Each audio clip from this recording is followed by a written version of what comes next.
Hello everybody, welcome to That's Football. I'm Mark Goldbridge and this is That's Football for the North London derby. It's Arsenal against Spurs. Don't worry, I haven't got a tissue in my hand because I was so excited before we started. None of that talk. I've got a tissue in my hand because preparing for Spurs tears. No. So excited. Was doing something before I went live. No. Actually sneezed before I started going streaming and I've just got it for my nose.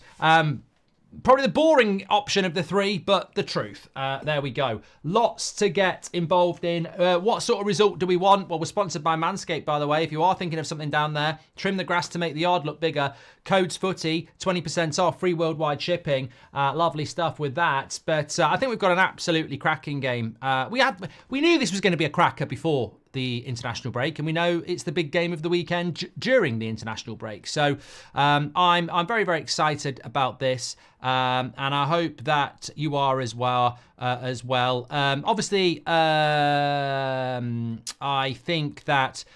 Look, in a sentence, in a few sentences actually. I don't know whether I can do it in one sentence without bad English where I don't breathe. But I think that Spurs with 4 points from 9 is really massively disappointing when you actually watch Spurs play against Leicester and Newcastle and they took 1 point from 6. Spurs have been playing better than their points tally dictates. Arsenal really would have thought they would have 9 from 9. Obviously, they dropped 2 at home to Brighton, having to play a half without Declan Rice, who is also out from this game as well. So I think both teams will be looking at it and going, things could have been better in the first 3 games. And they definitely could have been. But this game is pivotal to their season. I was saying in the Goldbridge Arms on Friday that come Monday, or actually come 4 o'clock today, I could even have a video, Tottenham in crisis, Arsenal in crisis, because if we look at the league table and how it looks at the moment, it may not look too bad for either of these sides as it stands, but well, it does look bad for Tottenham because they're not in the top half of the table. Tottenham currently have 4 points. If they were to lose today after 4 games, 4 points, bottom half of the table, it's a bit of a crisis. You don't want to be starting the season like that. Whereas if Tottenham win, they'll be up there around 8th with Chelsea and Newcastle in 7 points. But they'd be level with Arsenal as well, who would be 5 points off Man City already. So there is a big pivot on this one, isn't there, as to how it could go. A lot of people saying it could be a draw. I don't know. I think it's a massive test for Arsenal and it's a massive test for Spurs. Hope both teams lose. How was Seb's game, Mark? Oh, rub. They got battered. Absolutely, just battered. They got beat last week by a team who had a really good player, and this week they just got battered. There's nothing you can say. Got beat by the better team. Just got to move on. Just got to move on. Thank you very much for your super chat, Rub. Though, thanks everyone who's getting involved. Thank you very much. Our first watch along of the weekend. Although I did watch Everton Villa last night. It was a cracking game.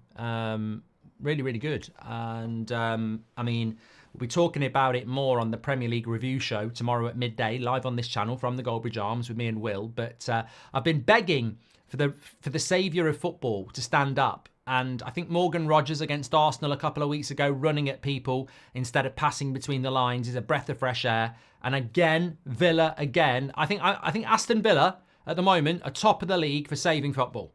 They are the team that's got a player that wants to run at people, and they've also got a team that wants to try and score worldies. And I am here for this. This is what I grew up with. I grew up with people who were taking people on and scoring worldies from 30, 40 yards. And if you are excited as a younger fan or a newer fan to football of what Villa did yesterday and what Morgan Rogers did against Arsenal, we used to get that on a weekly basis. We need to be more vocal about this. We want to see more of those, because that goal from Duran yesterday, oh my God, it's just brilliant. And I want to see more of that. I really, really do. I really, really do. What's the NLD? It's the North London Derby, Netto. If you don't know what that is, you're in the wrong place.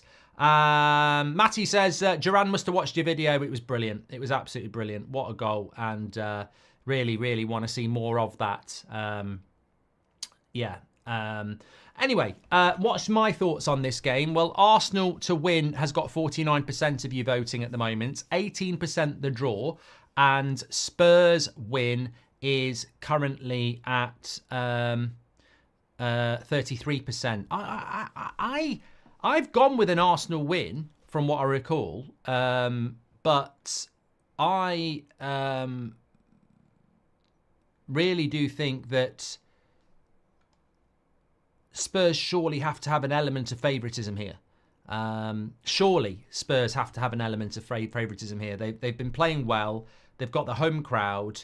I think it's a huge game, and I think that there's a bit of pressure, of course, on Spurs, but I think that they've been playing well. They've got Solanke back. I mean, let's have a quick look at the teams for both of them. We'll start with Spurs because they're the home side. So let's have a quick look at how they're lining up. And Van der Ven is back, which is obviously important. I think they missed him at Newcastle. And then you've got, let me just quickly get it up so I can read it as well. Vicario, Udogie, Van der Ven, Romero, Pedro Porro. So that's their best back five. Maddison, Bentancur, and Kulusevski. And then Son, Solanke and Johnson. I mean, it's a very attacking Spurs side, that. I mean, normally I would expect to see Sarr, Bissouma and Maddison. There's only really one defensive midfielder there. Maddison is an attacking player. Kulusevski is an attacking player. Son, Solanke, Johnson. So there is a lot of attacking elements in that Spurs side. It's very, very attacking, and they're going to play a high line as well. So yeah, let's see how it pans out, because that is very, very attacking, and I think it will be defence against attack, because obviously Arsenal got a couple of players out. Raya, Timber, Gabriel, Saliba, Ben White, very good back five. Trossard will play higher up the pitch with Saka and Martinelli, and then it's Havertz, Jorginho and Partey. They're going to miss Odegaard and they're going to miss Rice, of course. There's no doubt about that. But I do think that it's a really intriguing situation how attacking Spurs have gone, because Bissouma isn't even on the bench, so I don't know whether that's an injury issue with him. Sarr is on the bench, Werner, but for Arsenal there's not a lot on the bench. Raheem Sterling there, Gabriel Jesus there, so they do have attacking options, but in the midfield they're a little bit slim, aren't they? They could do with that Marino being back as well. Virtual safety car in the F1, so it's going to finish with a win for Piastri. If you're interested in that. Big fan from India, keep entertaining us, says Agro. Thank you very much from support all around the world. Ethan's given us a super chat. He says, Marky boy, what's your thoughts on Dibbling, the new Latisse? I don't know whether I'm missing something here. Maybe I'm party to a joke, but maybe somebody could clarify that with there. But it's a very attacking lineup from Spurs, and I'm very interested in it. I just was just having a quick look about Ange here. He's in trouble again, apparently, for something. Can anyone just summarise this for me? Because I've seen a few clips about Ange, and some people are saying it's at tipping point with his relationship with the fans. Just having a quick read here. I don't know what that's all about. What's Ange said and done wrong? Last year we always lost with Havertz in midfield, says Shocks. How's your Super 6 and FPL looking, says Gazzy. I don't think I'm doing very well on Super 6 because I don't think anything I predicted did well. But if you are doing well, well done. And in FPL, I've currently got 52 points. And I don't know how I've got 52 points. I've got 15 points for De Ligt. Oh, Haaland. Yeah, Haaland. So, yeah, that's what I did with that. I've got Isak today. Jota and Salah did nothing. Madueke did nothing. Bernardo Silva did nothing. Robinson. I've got Saliba and Isak today. Did João Pedro play yesterday? Oh, he didn't play at all. So I've got Twan Sebi coming in with another 7 points. So I've actually got 59 points with Saliba and Isak to come. Is that good? Is 59 points quite good? There is an 8 o'clock United Stand show, Leon, yeah. We'll be talking about Bruno Fernandes and his comment under Jadon Sancho's post, which I just disagree with. Don't mind if people agree with it, but you're not changing my mind. So we'll be talking about that about 8 o'clock. 59 is good, says Ange. Yeah, I got 59 points at the moment. So, yeah, that's not... on what's apparently been quite a dry week, average is 38. So, yeah, I've done all right. Done all right. And I've got Saliba and Isak. So, you know, could get better. Could get better. Raheem will get the winner. Level was above your wingers, says Zane. And thank you very much for that. 59 is great, says Michael. Thank you very much. Miriva is 88,000 overall. Thank you for that as well. Just a quick shout out to our sponsor on the show today. If you don't know what it is, you've probably been living under a rock. But that doesn't mean that even if you know what it is, you shouldn't know what it is, if you know what I mean. We're sponsored by Manscaped, and I've got the brand new lawnmower in my hands. This is trim the grass to make the yard look bigger extraordinaire. This really will sort you out and make a big difference. Look at that. It's got a light on it. It's absolutely precision engineering for your family jewels. And yeah, you won't regret it, what it will do down there. Loads of products you can get as part of your male grooming. Apparently you can get a head shaver as well with Manscaped as well. One of my mates messaged me the other day for a code. 20% off. The code is Footy. 20% off with the code Footy. Free worldwide shipping. Fantastic products with Manscaped. Just a couple of other things they've got. I use this regularly. It's the beard trimmer. It's got 11 different lengths on it. That's got a more recognisable buzz to a woman maybe, but to us, this just means a shave. And also we've got the Handyman, which is just brilliant when you're out and about. You know, just give yourself a little bit of a tidy up. It will shave you all if you want to, but I just use it for a bit of a tidy up there and there. All fantastic products, and they've got a lot more. They've got the Weed Whacker, like I say, which is up the nose.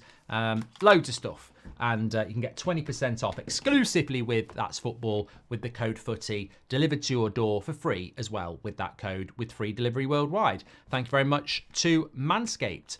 I've already given up on FPL. I had 2 bad game weeks and captain Salah this week, says Nigel. Well, yeah, I mean, look, we'll be reviewing the Premier League weekend tomorrow at 12 live on That's Football, so make sure you get involved.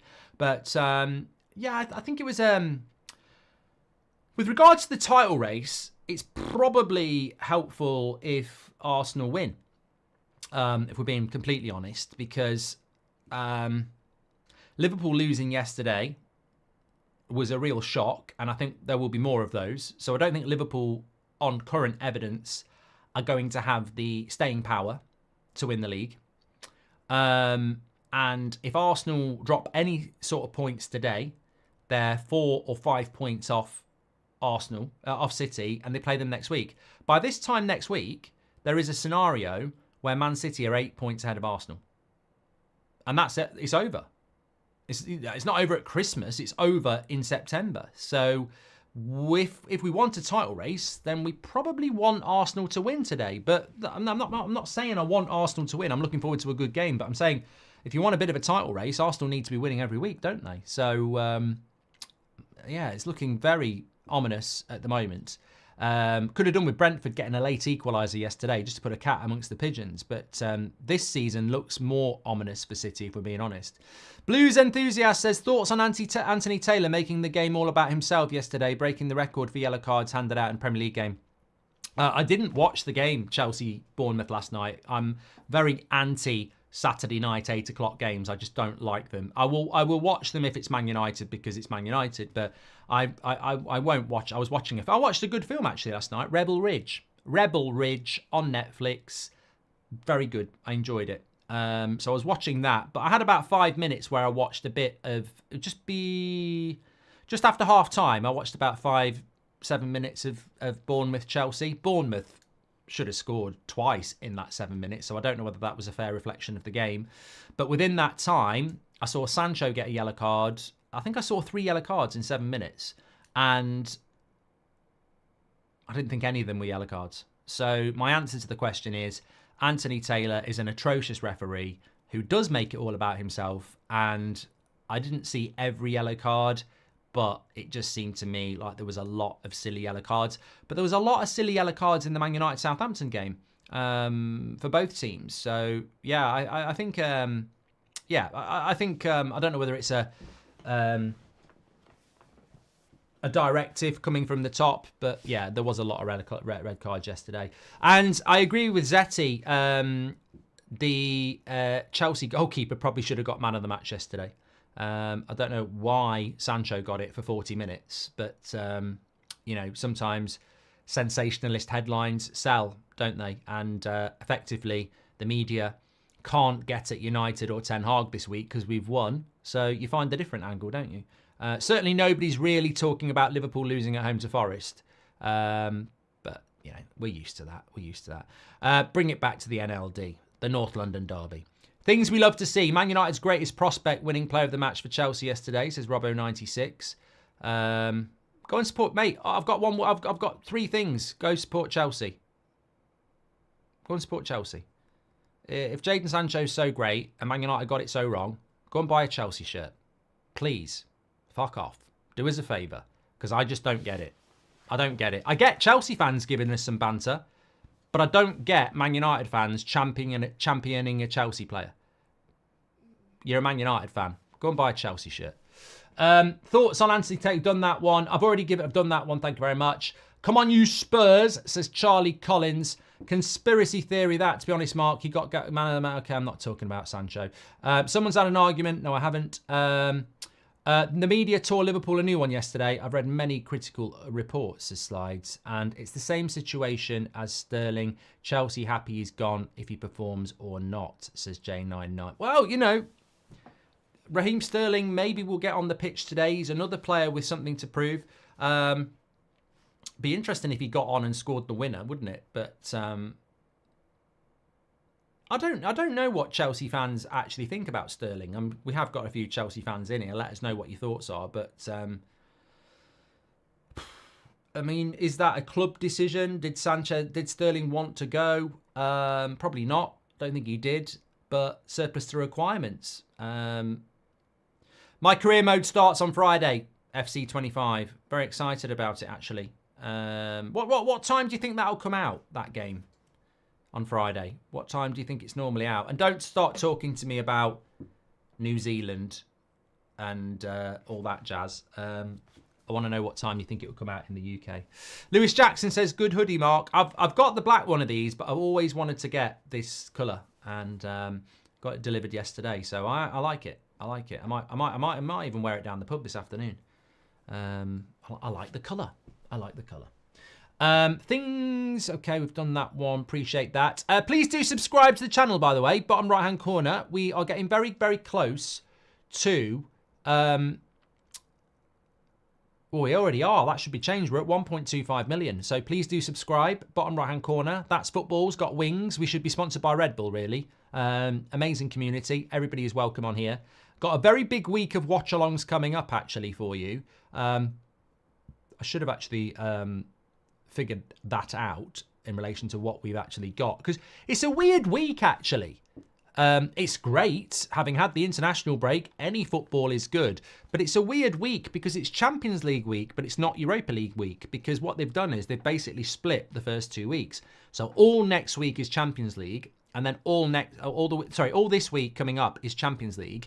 And then all next week is Europa League. So what it means is if you're Spurs and Man United, even though you're in Europe, you're playing a Carabao Cup game this week. And then next week, even though everyone's playing Carabao Cup this week, if you're in the Champions League, you play Carabao Cup next week.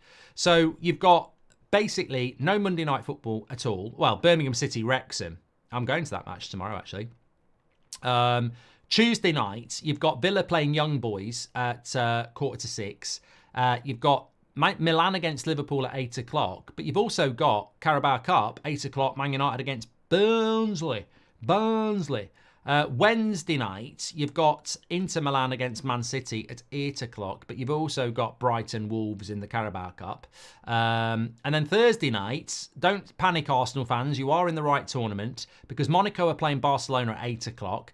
Atalanta are playing Arsenal at 8 o'clock because it's a Champions League night on Thursday. So we've got watch-alongs Tuesday, Wednesday, Thursday this week on That's Football. So get involved with that. Very excited about it. And then it's back into another Premier League weekend next weekend.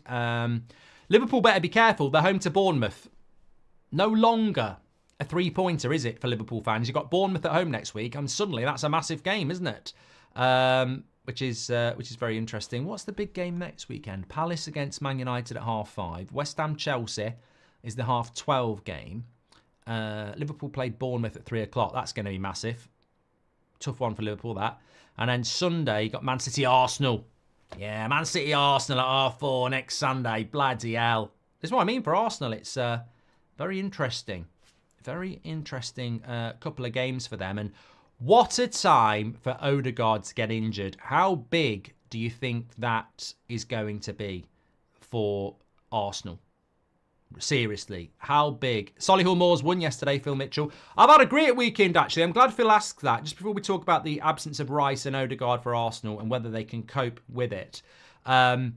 Big up the supporters of the Goldbridge Arms Ultras. We're live tomorrow from there at midday, Premier League review.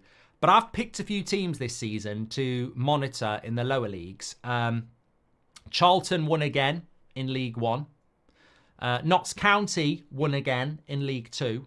And Solihull Moors won away in the National League against Rochdale 1-0. So I've had it. And Man United won away against Southampton. So I've had a good weekend this weekend, and I've got 59 points in the FPL. So it's one of those weekends for me, and I'm sure you get them as well, where a lot of things have gone right. And it's not always been like that over the last few years. So yeah, big up that. And Solihull Moors had a very good result. But yeah, Arsenal will sit back and take them on the counter, says Nelly. 100%. 100%. This Spurs side is ridiculously attacking. I'm here for it. I'm excited about this game already. But look at that. Would you look at that? Look at that midfield three. It's got Kulusevski and Maddison in it. They're basically playing a front five. Maddison's attacking. Kulusevski's attacking. They're going to get at that Arsenal team. I think we're going to see a cracking game. It will predominantly probably be defence against attack. And Arsenal have got the best defence in the Premier League. They only conceded 29 goals last season. So I think it's going to be, could be one of those games where, look, no quarter will be given and no quarter will be asked. And what I mean by that is, I don't want to speak to you in ye old English, but basically there will be no mercy and no mercy will be asked for. If Spurs are 3-0 up after half an hour, they won't go, let's take it easy on our biggest rival. Should we take it easy on our biggest rival? Should we not? Are you having a laugh? I was just asking the question. No, we're not taking it easy on them. They've absolutely rinsed us over recent years. This is our chance to make something special happen. And I could see Spurs winning this game 4 or 5-0 if things went really wrong for Arsenal. But I can also see Arsenal soaking up the pressure and hitting on the break against the high line and, you know, being 2 or 3-0 up themselves. So I just hope we get a good game of football because Spurs are definitely going for it. Sterling's on the bench. A few people asking about that. Thanks everyone who's tuning in. We've got nearly 8,000 tuning in before the game's even started. 9 minutes away. But I think the absence of Declan Rice is big and obviously very, very disappointing in a sense that I don't really understand how people are so calm about this in the Arsenal fan base because I don't think he should have been sent off anyway. You miss half the Brighton game and you drop points and then you miss... I mean, basically, Declan Rice misses a game and a half for an injustice. And it was injustice. He should never have been sent off in the first place. So it's a massive, massive problem, I think, for Arsenal to not have Declan Rice.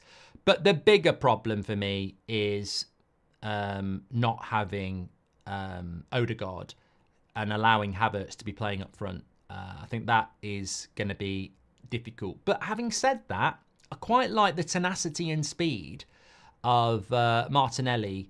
And I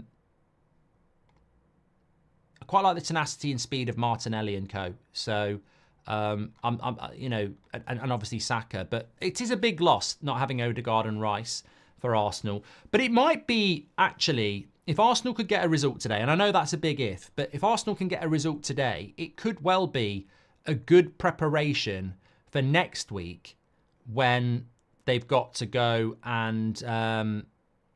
play with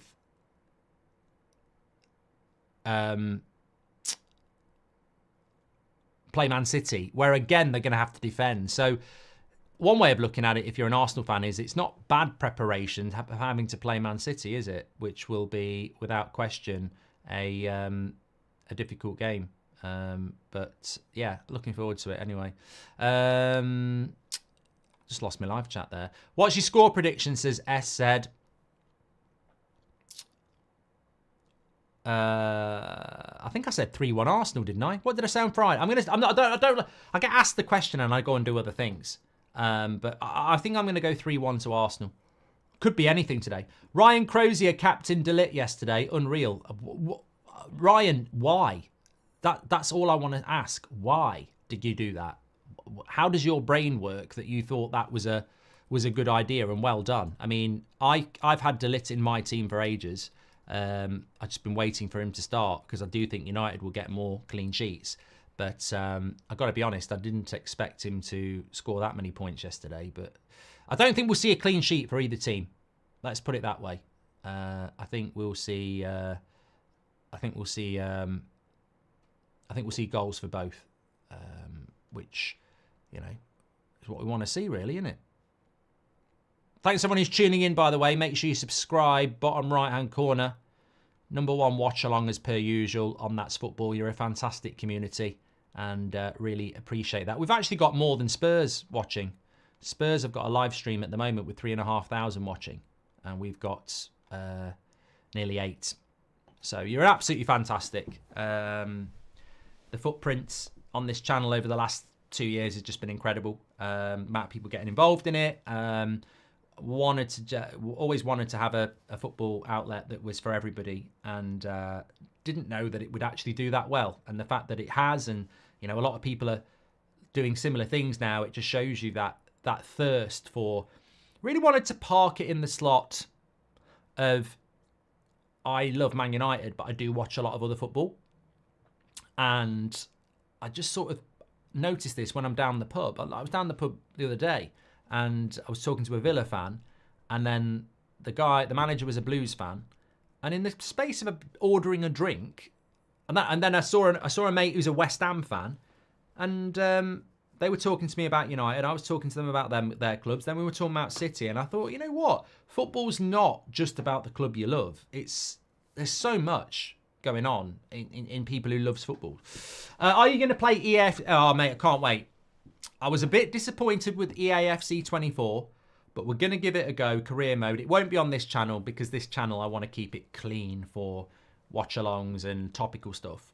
But I'll be doing it on my channel. And yeah, and big. Can I just say as well, because I don't do live content on that channel, my channel, Mark Goldbridge, I did a driving with Goldbridge. I haven't done one for like 7 months. It's had 100k views already. So, you know, some people are doing clickbait football stuff that should easily get 50k, and they're not. And we're getting 100k on that for driving around, just doing something that's a bit therapeutical. So thanks everyone for watching that, because I do need that. It's therapy for me, and I don't really care if 10 people watch it. Someone says thoughts on Duran's goal. Oh mate, just so happy. I'm so happy. You know, if people listen to the podcast or they watch the Goldbridge Arms here on a Monday live at midday, I've been beating this drum. I mean, because the podcast's called Goldbridge Saves Football, and basically it's not me saving football. It's like, it's me and the community talking about things that we want to see improve in football. So VAR, you know, too much of it. But one of the things I've been talking about for a very long time is that, I mean, did you see that goal yesterday? I think it was, I can't remember what team it was, points for Ucan. And it was really interesting because it was a lower league game. It wasn't a Premier League game.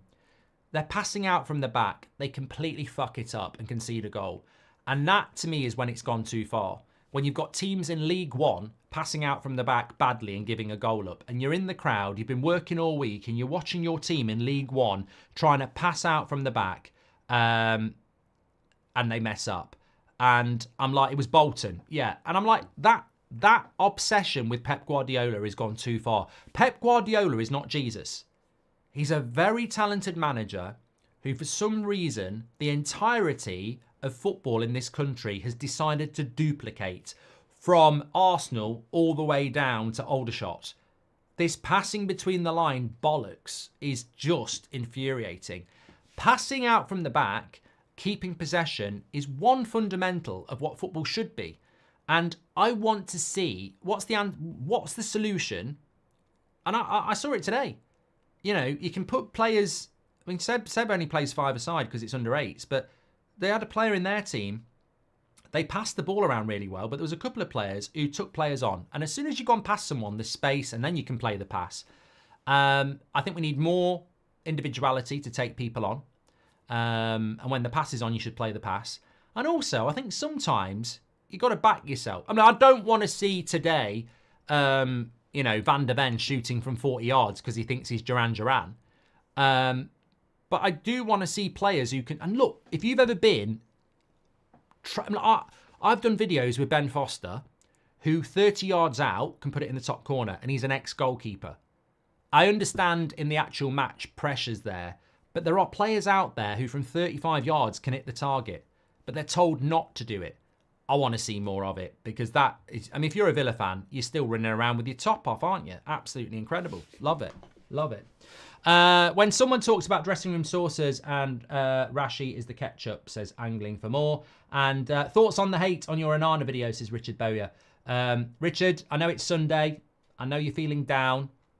You know, touch grass. Go and put a smile on your face. Or, more importantly, you could watch that video instead of judging it without watching it. Can we have a moment for Richard? Can we have some love for Richard? Can we get some hearts in the chat for Richard Bowyer? Sunday, Toxic Sunday, trying to wind people up. Yeah, just give him a bit of love. Working week tomorrow for Richard, and trying to project his toxicity and unhappiness onto everybody else. We're not having it, Richard. We're not having it. Lovely. Loads of people giving him some love in the chat as well. Richard, go and touch some grass, mate. Try and put a smile on your face. The ref is Jared Gillette, and he's dodgy, says Rub. There we go. Well, we're ready to go here. Very excited about this. Thanks, everyone, for the first half an hour there. I don't always get live that early, so very, very pleased for the... just really enjoyed the chat there. And, of course, tomorrow we will be live at midday for our Premier League review in the pub, the Goldbridge Arms. So ready to go with that. Hopefully Carling are going to send us some stuff as well. They messaged me on Instagram the other day, so hopefully we'll have some of that. But we're up and running here. The time has gone, and the time has come. We expect to see Spurs on the attack. A very attacking Spurs lineup. That's what we're expecting. The reality isn't always what we expect, but early corner for Arsenal. Maybe we're disrespecting Arsenal, and maybe Arsenal will actually have a proper go. Let's get this standing up desk going here. Got to stand up for an NLD.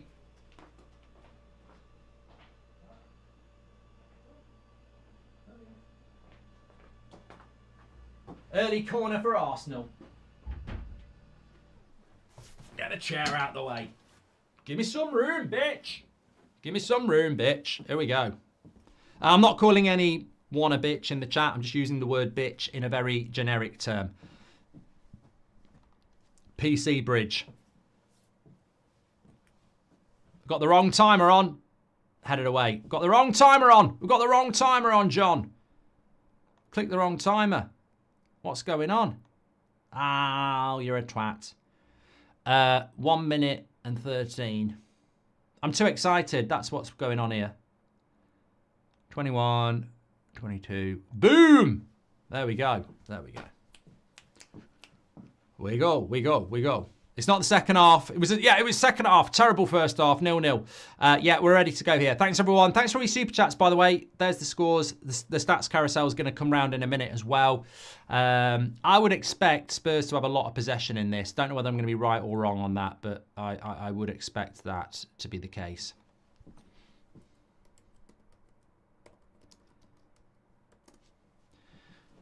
Boom. But yeah, good film that, Rebel Ridge. Apparently it's brand new. I'd say it reminded me a bit of Rambo First Blood with a little less blood. Nice colour hoodie. Yeah, you can get these on United Stand Shopify. I'm really happy with it. Really happy. I bought myself 3. I got this one as well. I mean, this is not the United stand. People are going mad. Got that one as well. And I've got one that I'm debuting tonight. I've always wanted the Martinez one in red. So, got that one as well. But this is nice. Spurs on the attack.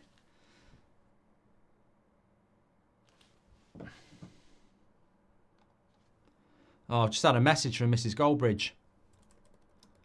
What do you think, chat? Chat, help me out, right? I'm on a stream.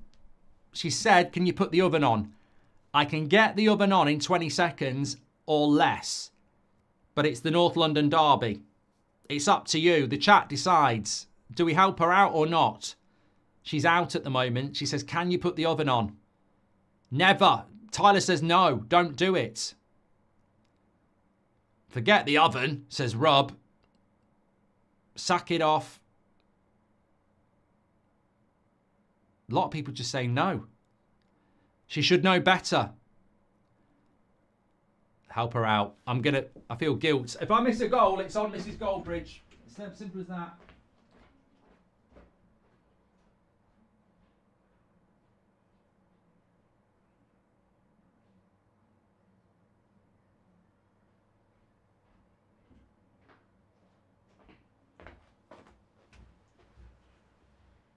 That was quicker than 20 seconds. That was 20. Yeah, it's no goal. Quicker than 20 seconds, that was. It benefits me, though, because I'm just thinking if that oven's on, then knowing what we're having for dinner, this dinner will be more likely to be ready at full time if I turn it on now instead of in an hour. Back from the future, Brig. Let's go, says Jims. Thank you very much for your super chat there. There's not been a goal. If you are in the chat, there's not been a goal. But... here for the banter, of course. Of course, one thing we haven't discussed is the fact that we're talking about how attacking that Spurs lineup is, how good Arsenal are defensively, how whoever loses this, their season is in a mini crisis already. I mean, Spurs, if they lose this, 4 from 12 would be a mini crisis. Arsenal, if they lose this, 7 from 12, when they want to be in a title race, would be a mini crisis. And I tell you what, early chance for Spurs there. I didn't think it looked that great, but when it falls to Kulusevski on his left foot in the 6-yard box, you have got to say it's a good chance. They work it well down the left-hand side. Son cuts it back. It's a congested 6-yard box, but he comes onto it. And I mean, he's got to do a lot to score from there, to be fair, Kulusevski. There's a lot of bodies there. It goes for a corner, but half a chance there. Half a chance. But one thing we haven't spoke about is the fact that this is a North London derby. So physicality, red cards, all those sort of things. Did you know that David Raya is the best goalkeeper in the league for coming for crosses in the 6-yard box? Very, very good at it. And he came for that one very, very well. Good tenacity, good tempo to this game. I think it's going to be a cracker, I really do. Already it's bubbling. Heartboy says, I'm loving the all-black Arsenal kit. Well, technically it's not all black. It's got a trim of red and green. But I know what you mean. Links Africa. Lee Berman's loving this. 5 minutes in. It is. It's good. It's a cracker. It's a cracker 5 minutes in. Going off like a bottle of pop.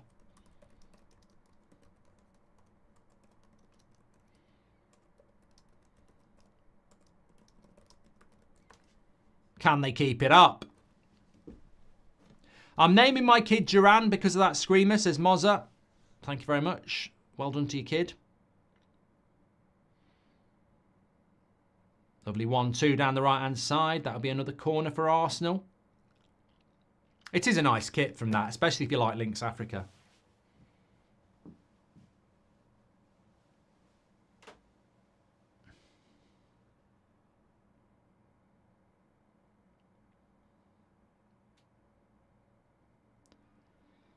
Do you think Everton will get relegated this season, says Amar? I mean, I didn't turn that Villa game on till it was 2-0 to Everton. And then I watched the rest of it. And, oh, Jesus, nearly a goal there for Spurs. The cross came in. It was curling in towards the goal. Raya at full stretch. Palms it away. No one there to tap it in. It would have been a weird goal, but it would have been a goal. It's Kulusevski. It's a cross, really. It's a cross. It's a cross that's curling in towards the back post, but it would have gone in, and Raya just had to palm it away. Spurs knocking on the door a little bit here. First 20 minutes are always going to be key in a game like this. Arsenal will want to weather the storm, and it's Kulusevski again. It's a good block. It's a good block. This game's going exactly as we thought it might. Spurs looking to attack a lot. The break for Arsenal is key. They'll want a bit of possession as well. And they've got a bit. Mr. Tears says Tottenham are going to win this. Trust me. Arsenal will just want to slow it down a little bit here with a bit of the ball. Thoughts on Arteta getting a new deal? I think they may have made a mistake. Cross. Oh, cleared by Spurs. Let me just stay quiet here for a minute. He's got it. They should clear it now, Spurs.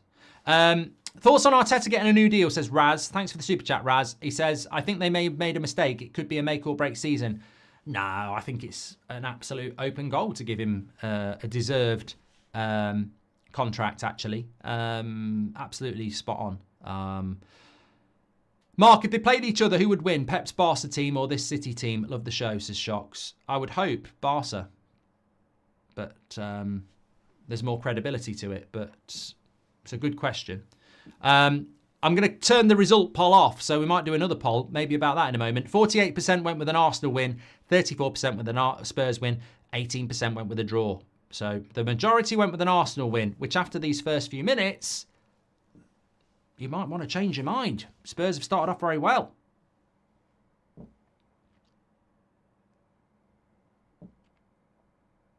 Yeah, I don't think giving Arteta a new contract is a mistake. I mean, he's revolutionised Arsenal.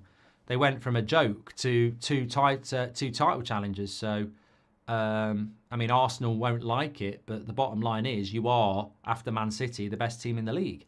And when you're up against the team that's won 6 of the last 7, being the next best, well, it's all you can be, isn't it?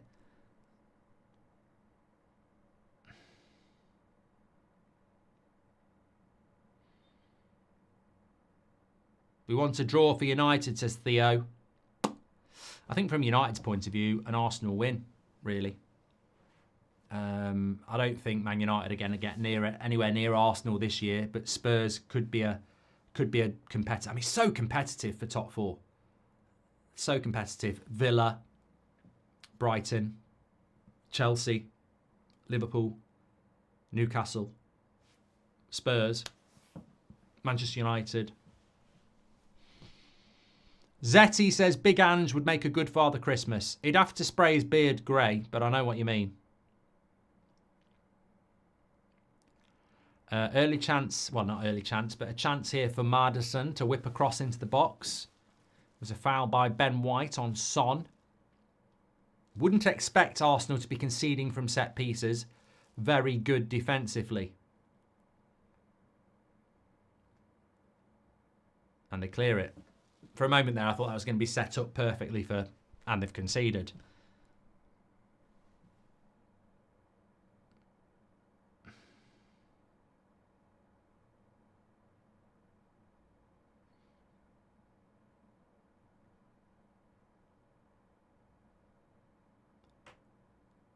God, how long do Arsenal want to take this throw in? It's going to get booked in a minute.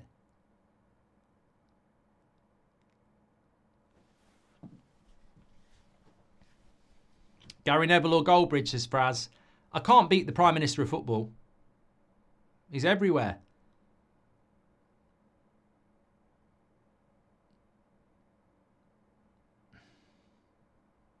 Ben White's son is playing, says Robbo. What's the easiest route to the Champions League? 4th or Europa League winner? Wow, it's a very good question, it's me. I would say that... Well, let me put it like this. I think the easier route to Champions League football is to win the Europa League. It's less games in a cup competition, and the competition in the Europa League is not as good as the race for the Premier League, top 4 in the Premier League. And on top of that, riddle me this. Is it not easier for Arsenal to win the Champions League than it is to win the Premier League? Yes, it is, Mark. You're right. I think that just shows you the competition in the Premier League these days is, I think, actually it's easier to win the Europa League or the Champions League than it is to get in the top 4 of the Premier League. Unless you, respectively, we're only talking about Spurs and Man United because they're the only 2 in the Europa League. I don't think that's a handball. Come on, ref. Sort yourself out. I'm So Presh says, have you ever been asked to commentate for Sky? No, but I'd be bloody good at it. Headliner says, Gary prefers to call it soccer now. Dollars. Wonder if I speak. Not going down that road. Try not to be controversial. I don't want to be like Richard Bowyer on Sunday. Toxic. I want to spread positivity. Can't wait to get the Christmas tree up, by the way. I love it when we've got the Christmas tree up. In here.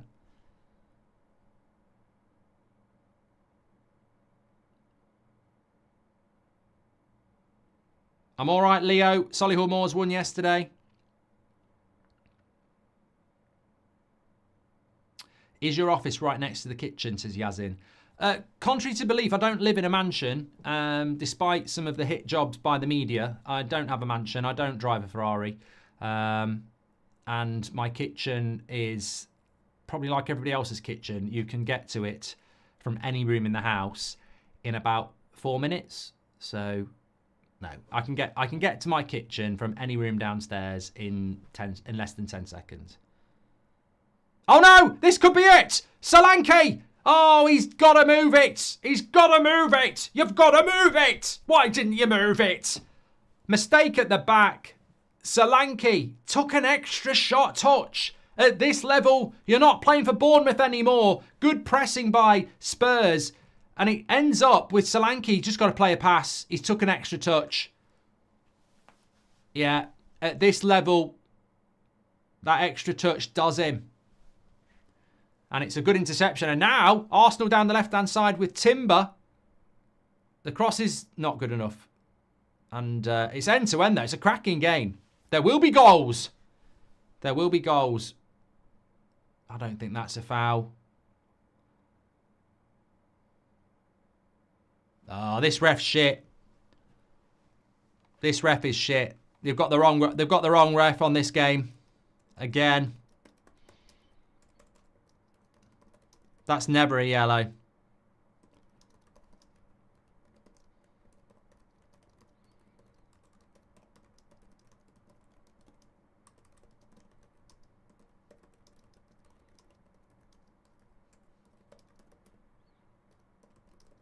He's a prat. He's an absolute... And I don't really care who wins this game. He is a fucking prat. An absolute fucking prat. It wasn't even... I don't think it was even a foul. And then he's just given him a yellow card for what? What did he get a yellow card for then? Don't tell me he got a yellow card for holding on to the ball for too long. Fucking hell. Grow the fuck up. Stupid yellow card. In a game of this magnitude... This is exactly what happened yesterday with Anthony Taylor in the Chelsea game. It's exactly what happened. They just want to get yellow cards out. It's almost like Howard Webb said, I want to see more games with 10. I mean, we all know football with 10 men is fucking shit. It's absolute shit. Why are they giving out stupid yellow cards? It wasn't even a foul. Wasn't even a foul. Hi, Mark. Hope you're doing well. I'm glad the Premier League is back. I've missed the watch-alongs. Also, I've started a Solihull Moors career mode on Football Manager. Good luck with it, Hessen. You'll do well to... I broke the goal-scoring record in the National League when I did a Solihull Moors Football Manager career mode. And the Football League actually do have it as a record, even though it was on computer. Thoughts on Solanke being the flop of the season, says Corrupt? No. I think he'll be a good signing. I think he'll get goals. But there is a step up at this level. But I do think he'll be a good signing, yeah. Good block. Arsenal looking relatively dangerous when they get on the break.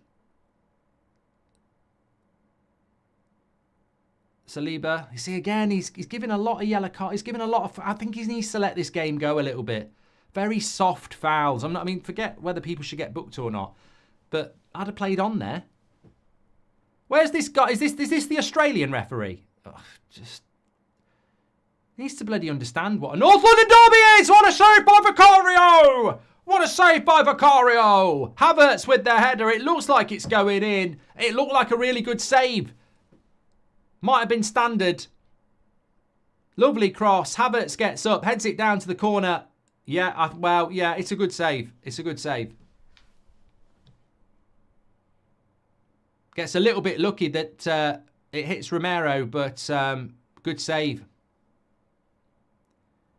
Ref just needs to let the game flow, I'm telling you. Don't want to see... I want to see 11 against 11. Should have been a handball on Romero. Never going to get that, though. You're never going to get that. I mean, he's literally palmed it onto his hand from a metre. Lovely play by Son down the left-hand side.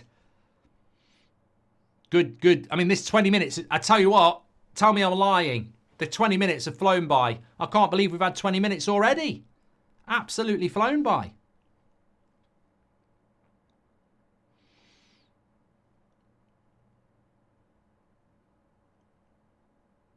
Surprised they didn't give a free kick there. Martinelli. Very fast, Martinelli.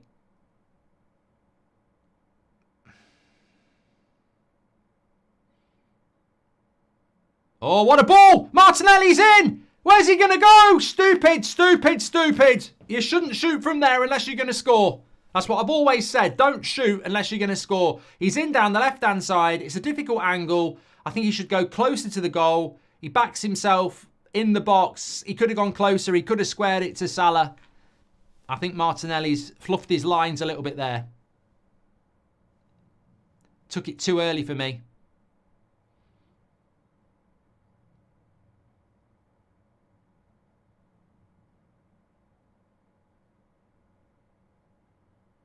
Saka, not Salah. Hey bro, had a dream Deitch was force-feeding Neville a giant bag of gravel and Phil was tied up in the cupboard trying to call for help. I'm all in. That was from I'm all in. I didn't say that. I think you need to go to the doctors if you're having dreams about Gary Neville being force-fed gravel by Sean Dyche while his brother's tied up in a cupboard. I don't know what the message is behind that. Fisk says, do you remember the Bayern PSG game in lockdown? A fantastic game which ended 2-3 to PSG with Neymar and Mbappe tearing it up. Love the show. Yeah, it was a cracker. It was a good game, yeah. Martinelli too greedy there, says Yule.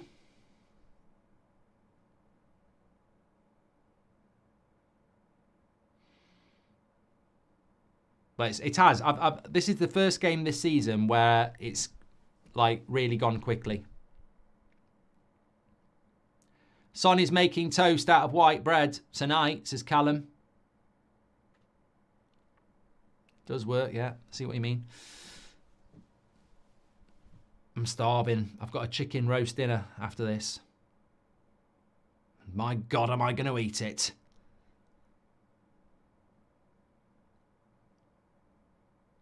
Spurs just having a bit of possession here.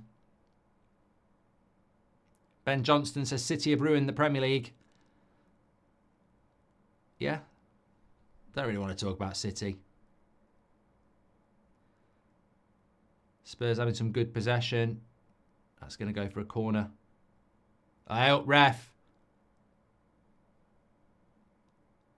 Solanke going in on the keeper there.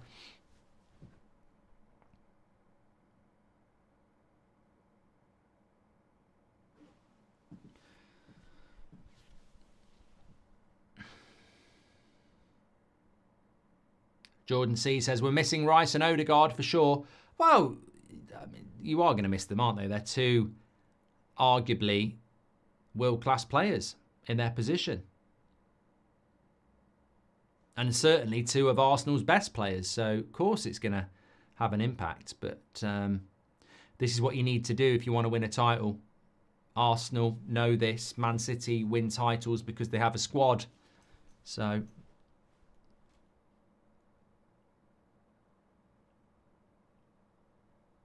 Best FIFA moment was Goldbridge versus Blackburn Rovers. I can't get hold of Hunt. I don't know. I don't remember that one, Manchester. This is the Martinelli chance. Why does he not square it now? Yeah, he shoots from way too far out there. It's too far out to shoot from there. And he could have squared it to Saka a lot quicker.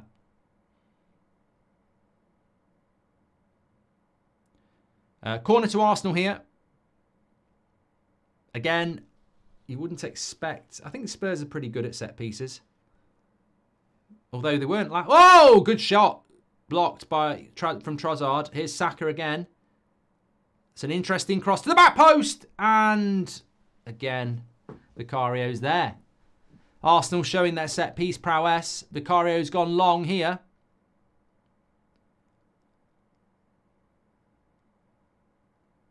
And Arsenal will pick it up. Good tempo continues. Who's your favourite Arsenal player, Mark? Says Saeed. I'd say Saka's the one I've got the most respect for. I just think the responsibility at a very young age and the consistency is incredible. And being a Man United fan and seeing how so many players struggle with that consistency at Manchester United. Arsenal is a very demanding fan base as well. So I think Saka's done a great job there. But look, Saliba's very, very good. I think Rice has been a very good signing. Odegaard as well. No, that's better shit by Ben White, that is. Vinny says, what do you think of Sterling to Arsenal? Be very interesting to see. I'm sure Sterling will come on in this game. Because I'm sure he's going to make changes with his front three at some point. Favourite Spurs players, says Harshan, are easy. Definitely Son. I've genuinely always felt that with Son, if he'd gone to like Liverpool or Man City, you know, he would be in a better team, an even better player. Yeah.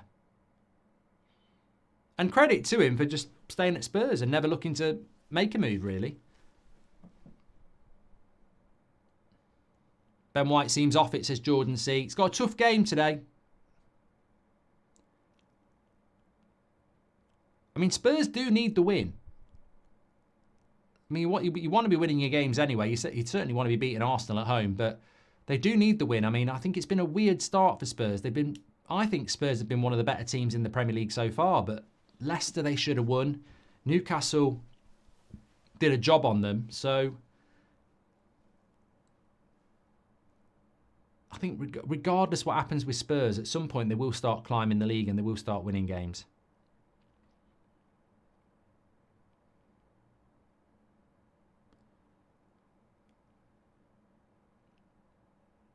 "25 minutes.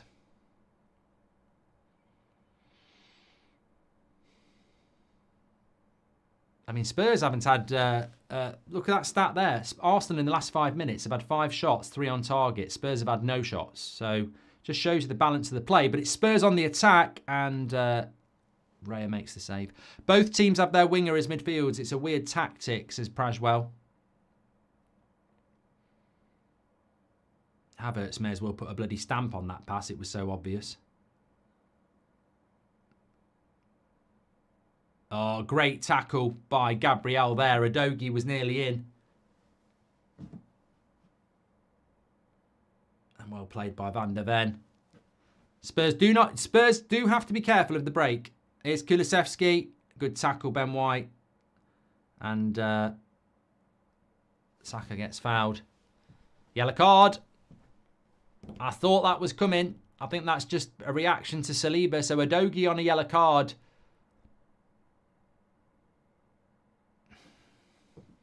I think it is a yellow card, but I think in the North London derby, you'd probably be going, let's not give a yellow card for that. But because they've given the Saliba one, it has to be a yellow. Jesus and Sterling are the interesting substitutions, I think, for Arsenal today. Having the opportunity to just have a quick look at the benches for both teams. You've got... what do you got? What do you got? You got Jesus, Sterling. Hold on a minute. This could be... Oh, what a tackle. What a tackle by Saliba. Really good tackle. Terrible pass. Who's playing that pass there? Is that Trossard? Absolutely awful. This comes to a goal. Arsenal had a good break. Maddison with the cross to the back post. Oh, looping header by Solanke. Raya was in all sorts of trouble. I thought he was going to drop in. Does really well against Gabriel as well, because he's good in the air, but good header by Solanke. Might have been offside. I think Raya has got his angles covered, but it had him... it's not far away at all, is it? Bloody hell, close. Close. Rashford to go on a run of goal scoring, Mark says enjoy writing. I hope so. Hope so. Looking at the benches then, Jesus and Sterling are on the bench for Arsenal. I think they're their big attacking subs if they need to make any.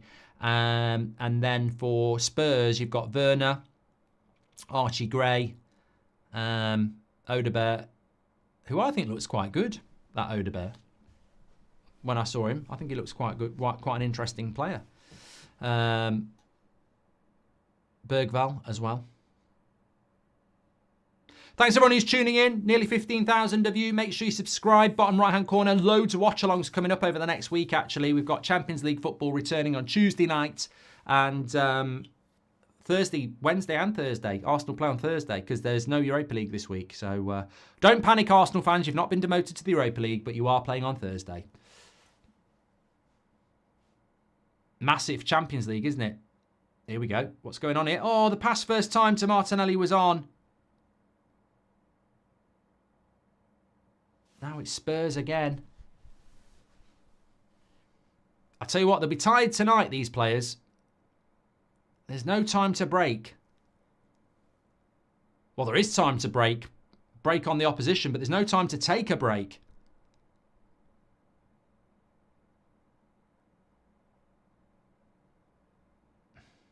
Does a draw help anybody out?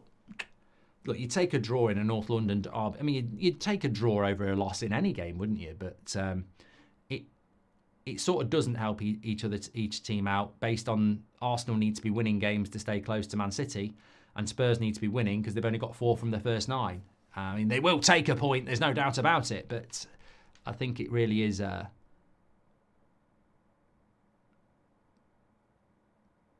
game that both will want to win. Lash says, would you take Kulusevski at United?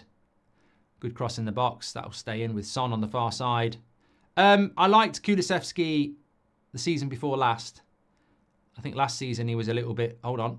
I think he was a little bit off it last season, but he's a good player. I don't know whether I would take him at Man United, you know, because I don't know where he'd fit. I mean, I would take Kulusevski because I'd play him off the right wing, but at the moment I'm really happy with Ahmad, so... Nice to see the pool brought down to earth, Mark. It says enjoy writing.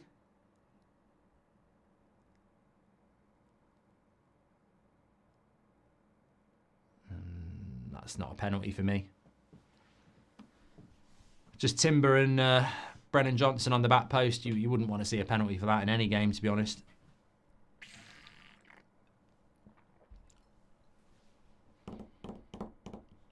Lee Carsley gets around, doesn't he? Just me. I don't want to see... I saw this yesterday at the Villa game. I don't want to see Lee Carsley. And he's a lovely guy, and his football's way better than Southgate. But when I see Lee Carsley, I think about international football. And I know there's another break coming up in a month, and I don't want to think about international break until it happens. So stop showing me international managers. Good turn by Havertz. And that's going to be a foul. Ah, it's never a yellow card. Come on.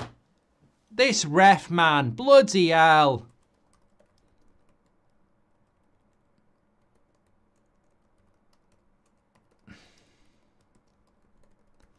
I don't get that. There's definitely a directive, isn't there? I saw it in United Southampton yesterday. We definitely saw it in Chelsea Bournemouth, and we've seen it here again. That's just not a yellow card. That's just not a yellow card, that.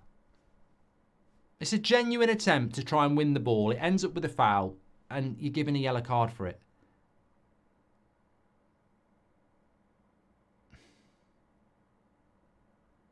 Start, bench, sell. Your office, kitchen or bedroom, says Howder. That's the weirdest start, bench, sell ever. Hold on. Arsenal in the box. Lots of players back for Spurs, but...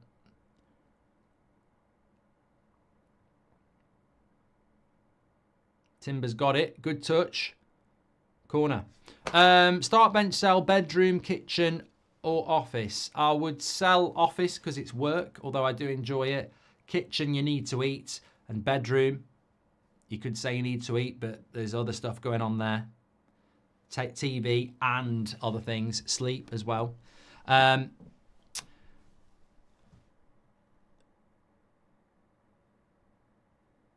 Just does seem he's desperate to send someone off, says JP. It's just. I think it's a directive from PGML again. They just don't understand football. They don't understand football. I think they're giving a corner here. Yeah, you did punch it, Vicario. Good spot. Should be a corner, and it is.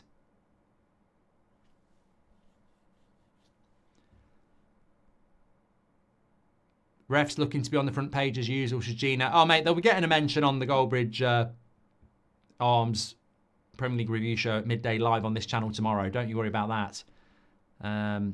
Did you see the offside? What did you think, actually? Just let's see what happens with this corner, but they're just holding it up a moment. Did you see the offside for the Palace goal yesterday? Where they've got a Twitter account now for PGMOL decisions for VAR. And they're like, it was given because he has been played onside by a player that we're not going to show on the picture. It was just ridiculous. I mean, look, maybe he was onside. Maybe Mateta was onside. But the image they showed, they had the line there with the green line that he was onside. But then they didn't have the player that was playing him onside. They are there. They're just not in the picture.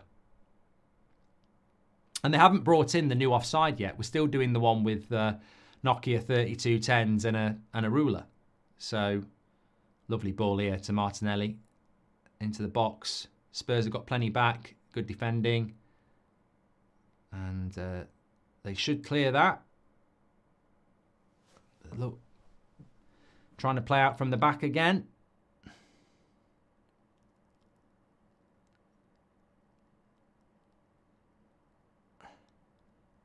What's going on here? Loads of pushing and shoving.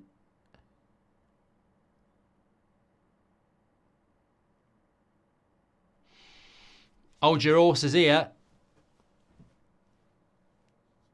Don't really know what's going on.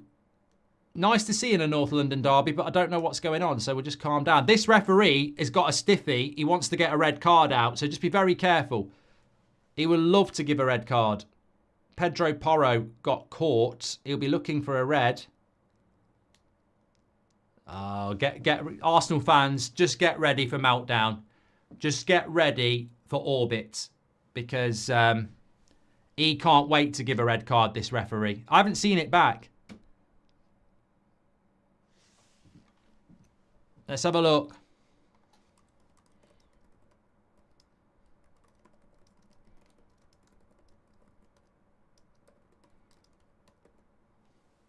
Let's have a look. Here we go. No, not for me. Not for me. Never a red.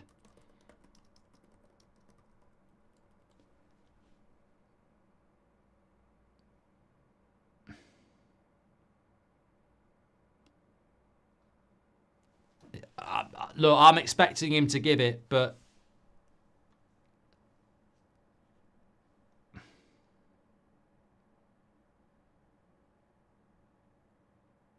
No, yeah, he's not going to give it. It's just not anything about that. That last season, that's a red.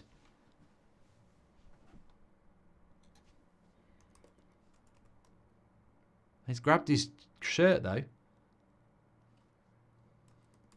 That's a red for Casemiro. That's 2 reds for Casemiro. Definitely.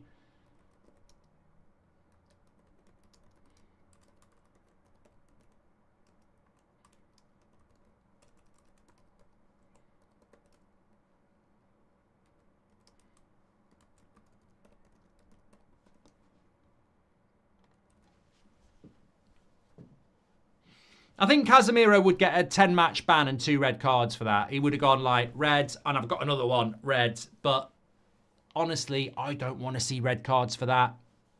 I don't want it. I don't think the timber tackles are red, and I don't think grabbing someone's shirt should be a red. But it was... if it was last season, I think we would have seen a red for the tackle. Let's have a look at it. You see, that's exactly the same as... we saw a few of those last year. He wins the ball, rolls over the ball. It's definitely a red last season, but I would have been going mad last season, so I'm not going to be a hypocrite. It shouldn't be a red. You shouldn't be getting a red card for that. He goes to win the ball, and his momentum takes him over the top of the ball onto the player. That shouldn't be a red. But I understand people who are saying, oh, do a poll. Do a poll. Simple as that. But I understand people saying it should be because last season it was. But I'd have been moaning last season, saying that's disgusting. I said it about Curtis Jones, I think Gusto for Chelsea, Casemiro for Man United. The stupid thing is, it's either a red or you play on. You shouldn't get a yellow card for it because a yellow card is stating that he's actually done something wrong. A yellow card is saying it's a foul. So technically you should give a red if you think it's a foul. If you know the game, it's just a consequence of playing football. We shouldn't get a yellow for it. Wazza was on the overlap, enjoyed it thoroughly. Says enjoyed writing. Thank you. This is not the overlap. Martinelli hasn't been the same for 2 seasons, says Max. I think Arsenal will be very happy. Blake says it shouldn't even be a yellow. And Scourge says, any news about the 115 charges? Also, any news on Man United's injury from yesterday? Nothing on the injuries so far apart from Dillitz is just cramp. And with regards to the 115 charges, it'll be tomorrow.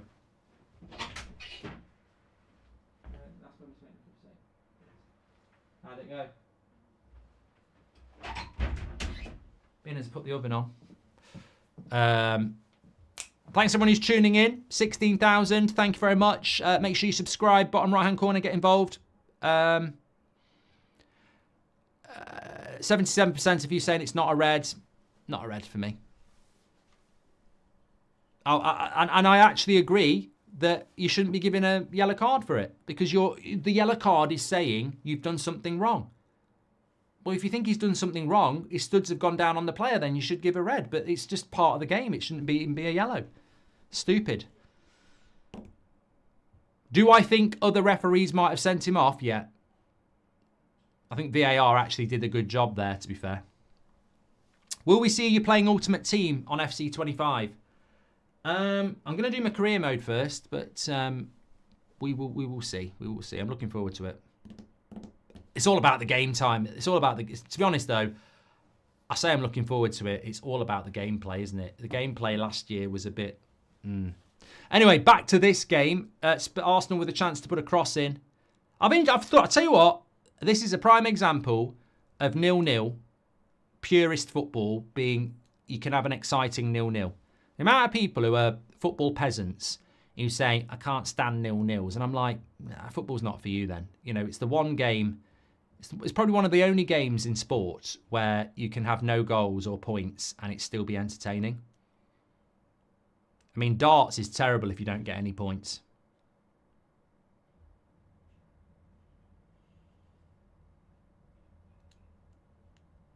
Rez says new FC25 Goldbridge bottle job incoming. Mate, you'll be seeing Goldbridge ball, not Goldbridge bottle job.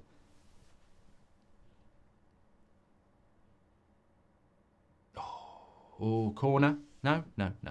Mark, with Liverpool crapping the bed yesterday, I feel top 4 can be there for Man United, says Constantine. Mate, we've beat Southampton. I'm very happy about it. Hopefully it's a little step forward, but we can't be talking about top 4 yet. Southampton will go down with less than 25 points. Start, bench, sell. Christmas Eve, Christmas Day, Boxing Day. Sell Boxing Day, sell Christmas. Sell Boxing Day, bench Christmas Day, start Christmas Eve. Unless it's the Christmas Eve where my dog died, in which case I'm selling that.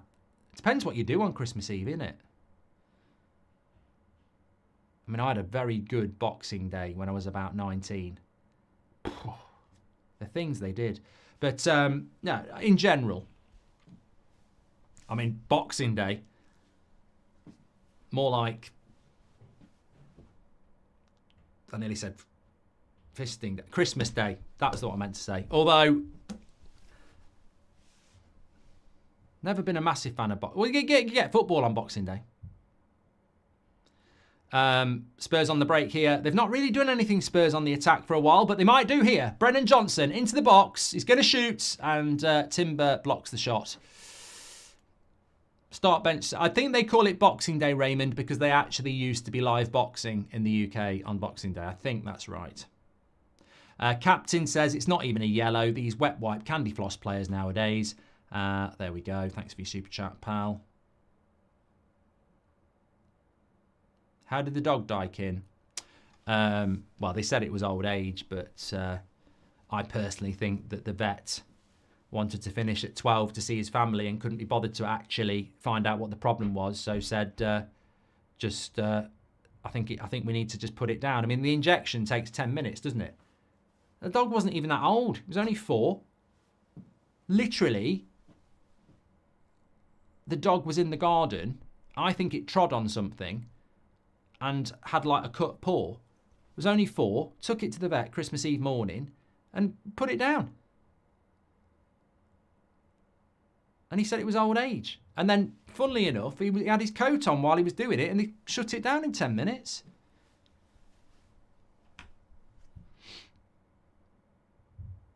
What do I know, though? I'm not a vet. To me, I thought it just needed a bit of a plaster. Maybe a stitch. I don't know. Rest in peace. Forgot its name now. Rest in peace, Johnny. Boxing Day is when the gentry would give their servants their box of gifts, says Lesnide. There you go.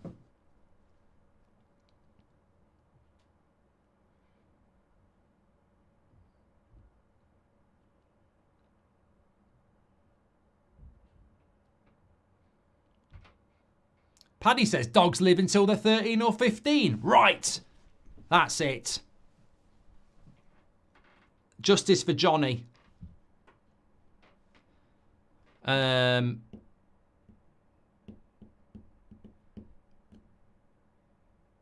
James says, are you with a different vet now?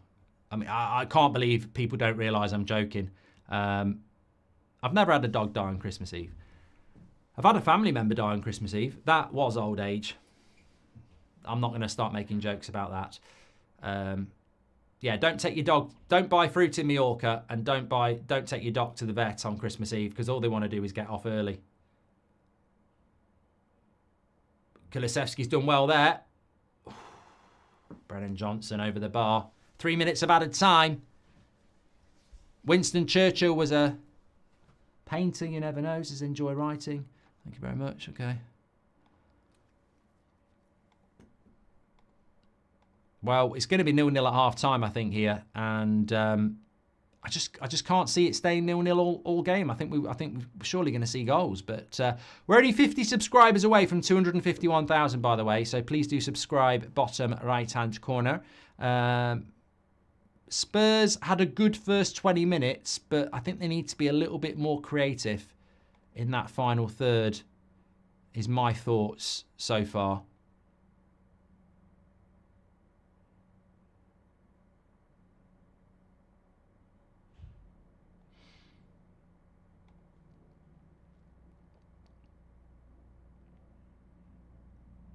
Another yellow card.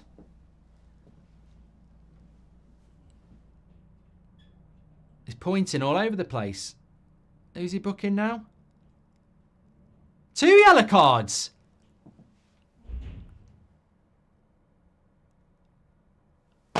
What's this ref on? Oh my God. He's absolutely having a laugh.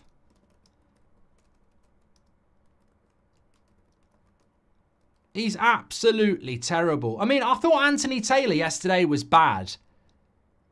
He's just booked 2 Spurs players, and I don't even know what they got booked for. Let me look back at this. So, first one, to be fair, Van der Ven is a little bit late, but Kulusevski's never a yellow card, is it? I mean, Van der Ven, okay. I'm not just going to preach sensationally. I mean, Van der Ven was a bit late on Trossard. You can see it. But the Kulusevski one, come on. He's booked 3 players at least that shouldn't have been booked.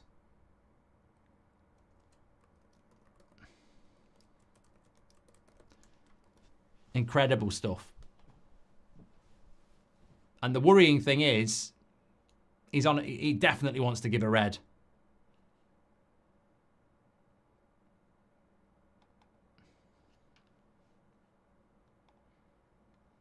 Ref has had a bet on the game, over 7.5 yellow cards, says Jeffrey.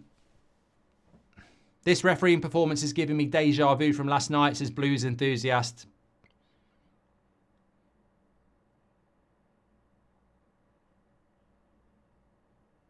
Well, that should be half time.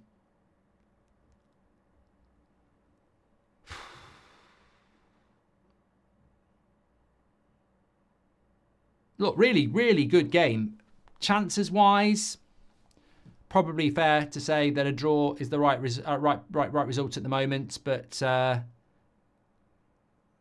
certainly think Arsenal might have done better in certain situations. But Porro's having a chat with him about whether it should have been a red card. I'd just say get on with the game, Porro. At the end of the day, you can't be trying to get people sent off in a North London derby. I mean, you can, but you can't be using that as your excuse. Just get on with it. Ultimately, but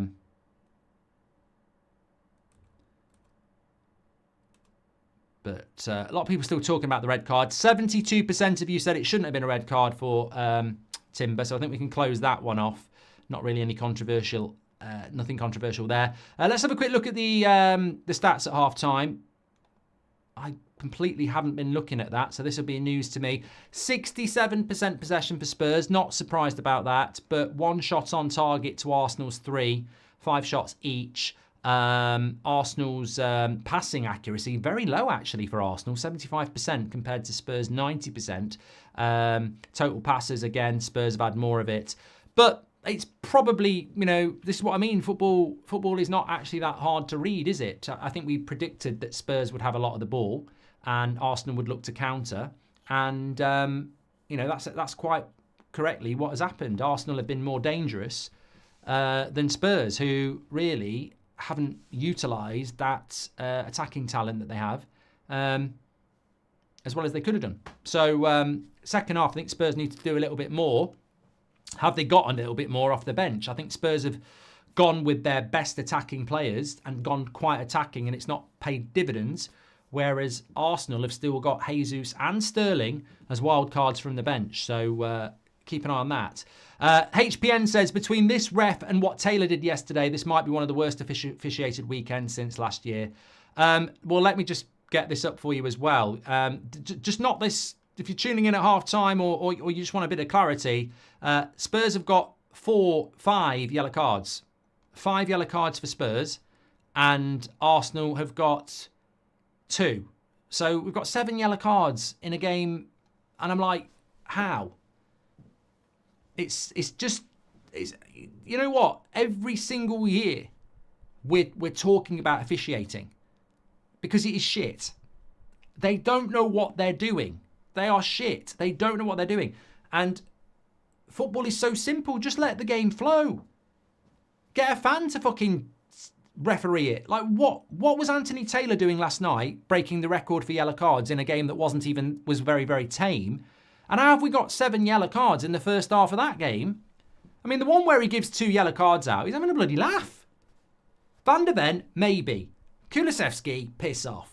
Like, and this accumulation thing where he starts going there, you don't remember, you're just pointing like you're in a bloody YMCA song. You're talking shit, mate. Accumulation for yellow cards, come on. It's either a yellow card or it's not. It's not a yellow card. I didn't think Saliba's was a yellow card. The Bentancur one for Spurs I didn't think was a yellow card either. You could argue that the Timber one wasn't a yellow card because it's either a red or it's nothing, and it's not a red. You can't give him a yellow card and say... I mean, the yellow card on Timber is actually ridiculous when you think about it. It's absolutely stupid because the referee on the pitch is basically saying, I think it's a foul. And then if it is a foul, it's a studs foul, so it should be a red card. So VAR should be saying, So what's VAR saying? You're right about the yellow. It's not quite a red. It's not a foul. He wins the ball and he goes over the top of the ball accidentally and catches Porro. It's called collateral of playing football. Who's played football and you go in for a fair tackle and you end up hurting your ankle? I mean, you've been bloody fouled, does it? But so I think the yellow card for Timber is dodgy. But anyway, look, we're spending too much time talking about officiating, but it's absolutely incredible that Spurs have got, especially Spurs. I don't understand how Spurs have got 5 yellow cards. Also, why is Vicario getting a yellow card for going over to Timber, but Timber doesn't get a yellow card for grabbing his shirt? I mean, if I was a Spurs fan, I would be sort of like going, this doesn't actually make sense. You can't book Timber for the tackle and then book Vicario for the altercation because Timber's in the altercation, so he should get a second yellow as well. It's just weird. But to what end, I would say, just very quickly on that, for those who watched Chelsea-Bournemouth last night, there was a lot of yellow cards. For those watching this, there's a lot of yellow cards. My question is, it's very clearly a directive from the PGMOL that they want to be more strict. Why? I'd love to be sat in that room when Howard Webb says we want to be more strict. And I'd say, Howard, last season was a bad season for the Premier League. We've got one team dominating.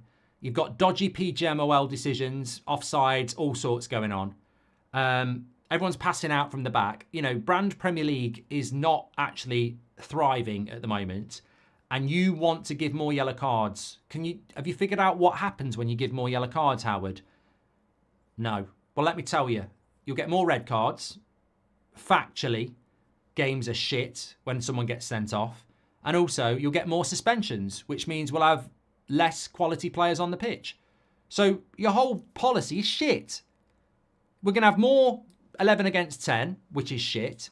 And we're going to have more suspensions, which is shit. So your whole logic for being stricter is why? Have we had a load of career-ending injuries that we need to watch out for two-footed tackles? No. The Premier League's the cleanest it's ever been in relation to bad tackles. So why are we getting strict on soft fouls? Stupidity, that's why. Because if you've worked in certain organisations, there will be people in organisations who are always looking to fix something that's not broken. So the new directive this year is giving out more yellow cards.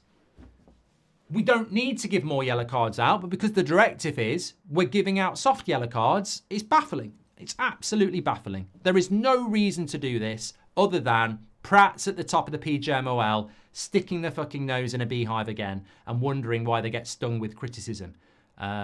Stupidity. These refs have got main character syndrome, says Blues enthusiast. Colin S says that Oliver had some inconsistent bad ones at Anfield. There's no way Vicario should be getting booked, by the way. I'm just watching this tackle again. Never a yellow. It's not even a... That is not a red for Timber, and I don't think it's even a yellow. It's a genuine attempt to put his foot over the ball and pull it back. And as he's done it, look, watch what he does. He's trying to win the ball. In fact, he's not even trying to win the ball. I know what he's trying to do. He's trying to do that skill move if you're good enough. Goats appreciate goats. He's trying to roll the ball like that. I can do it. So he's basically gone to get the ball with his studs like that, and he's going to roll it that way and then roll it that way and pivot the body around Porro. That's exactly what he's going to do.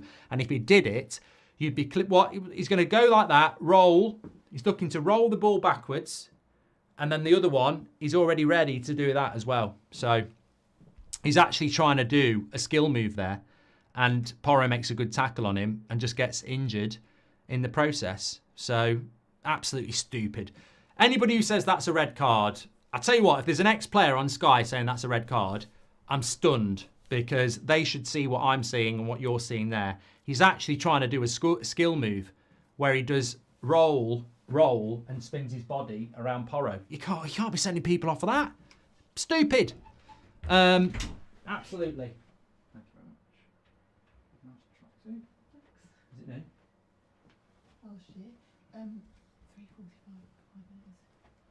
I haven't done till Cup of tea. Cup of tea. Can't beat that. Thursday afternoon. Sunday afternoon. I agree with Rowe. If it's a yellow, it's a red. Yeah, if you're saying it's a foul, you should give him a red, but it's never a foul for me. I think as I said, I think the yellow card on Vicario when you watch it back is really soft. Vicario sort of goes over and sort of pushes him like that, but Timber grabs him like that. So again, I never like that. How it's a bit like the sending off that Newcastle had on the opening day, where is it Shaw barely touches Brereton Diaz and Brereton Diaz falls over to get him sent off. Send them both off. And in that situation, Timber's as violent to Vicario is to him.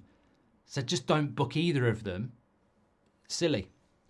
Jamie Redknapp said it was a red card. Well, he's an ex-Spurs player, isn't he? We'll leave it at that. Hi, Mark. Just moved up to uni yesterday, says old Ben Kenobi. Good luck with it, mate. Great years. I never did it, but I wish I had. Thought I'd send a little thank you for all the streams and hard work you put into the community. Big up everyone who's after university. Great times, hopefully, for you all. Certainly do it if you can.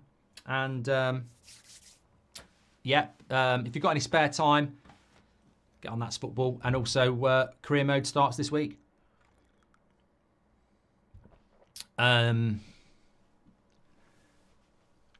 Bet on loads of cards from now on, says Red B, in the next Premier League game. Yeah, they're obviously going for that. 360 McGeady spin mark, says Joseph. There you go.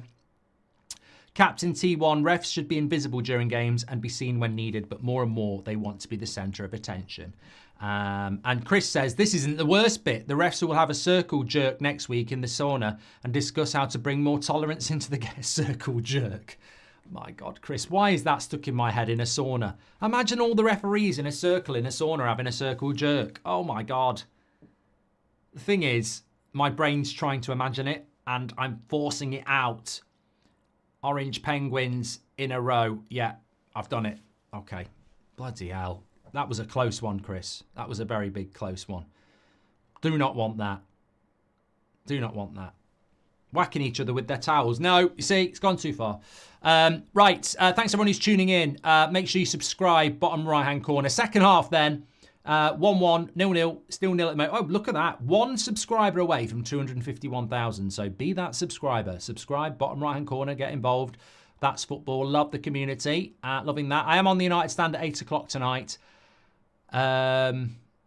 Yeah, I am on the United Stand at 8 o'clock tonight, definitely. I was just thinking about my plans. Tomorrow, I'm going to Wrexham against Birmingham, but we've got a forum tomorrow night on the United Stand, which will be good.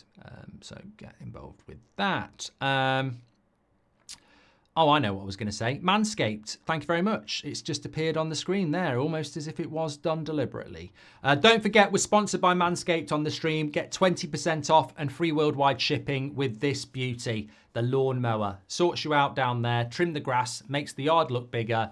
The code is footy. It's exclusive for That's Football viewers, and it's delivered to your door for free as well, plus the 20% off. And they have got fantastic male grooming products as well. They've got the beard trimmer for your face, 11 different lengths. I use that very regularly. And apparently they've got something for your head as well now, a head shaver. I mean, I don't need to do that, but bald people do. They love that sort of stuff. And there you go. Big shout out to Manscaped, 20% off free worldwide shipping with the code footy. Check it out. Oscar says, a joke. Jones had red for that. Timber won last year. Yeah, but Oscar, two wrongs don't make a right. You're absolutely correct. I think last year that was a red card. But I would have been stood here going, like I did, even as a United fan, I thought the Curtis Jones red card last year was a disgrace. And I didn't agree with it. I thought the Gusto one for Chelsea was a disgrace, and I didn't agree with it. I think Casemiro got one as well. So, in one way, I agree that you're right to say it would have been a red card last year. But at least there's a bit of evolution that we're not making those bad decisions anymore, hopefully. Yusuf says, I'm 17. Can I attend the show next week? Yeah, there's nothing about age next week, I don't think. We're live at the Toca Birmingham next Monday night. It's only a small affair. I don't even know if there's any tickets left, mate, but check it out. I'll get the link in the description for the show tomorrow. Colin says it's a tough wank sauna circle jerk, especially when you're managing referees. Definitely. Oh, I've got a right itch on my back. There we go. This is the problem with football, though, isn't it? You know, we're talking about the referee, and Morgan Jones says, I saw your book advertised at the train station. Mate, the book's done really well. I mean, I'm not going to advertise the book other than to say it's there. Football According to Mark Goldbridge. Christmas is coming. Get your orders in. It's on Amazon, but it's done really, really well. Went in Sunday's best time tellers list at number 2. And is just unbelievable. Unbelievable. Really, really proud of it. But back to the football. I think it's a bit of a shame because for a 0-0 game, as the Arsenal players come onto the pitch, I think it's been a good 0-0.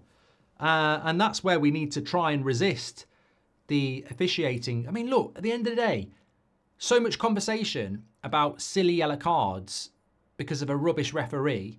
And actually, as a game of football, it's been really good. Spurs have gone on the front foot trying to, play so many attackers, and Arsenal have countered well. I'd say if that was a boxing match and you had to pick a winner, you'd probably just give it to Arsenal, who've been a little bit more progressive. But Spurs 0-0, it's still there to be won. You and Will at the sauna anytime soon, says Tanishk. I don't know about that. Infinity +1 says, who do you think is the only decent referee in the Prem? Decent and referee in the Premier League aren't words you normally put together. It's a bit like Spurs and trophy. It doesn't mean it can't happen, Spurs fans, and it doesn't mean that you can't get a decent referee. But you know what the problem is? You're never going to get a decent referee because they are controlled by the PGMOL. So even if a referee is decent, they'll be getting the directive to book people. Somebody said to me a few weeks ago that this Gillet is actually quite a good referee. Somebody did say a few weeks ago, Gillette is a good referee. Well, he's definitely not today. And is that because he's been told to book more people? Am I doing Wolves against Newcastle, says Joel? No. I've got a life. With all due respect, I can't be asked to watch Wolves Newcastle. I'll probably have it on in the background while I think about the circle jerk. But no, definitely not happening. The circle jerk, I'm not doing that. I'm not doing a watch along for that. No. It's about quality over quantity, and we've got the Champions League this week, so it's better. I've also got a few things I want to do today, so I've got the timer wrong as well. Hold on. 26, 27. There we go. Who's been better in the first half, says Ben. I wouldn't say it's about being better. I'd just say that Arsenal have been a little bit more dangerous. Martinelli down the left-hand side here. Arsenal's passing has been shit. Martinelli, I think he looks offside there, but Vicario gets hold of it anyway.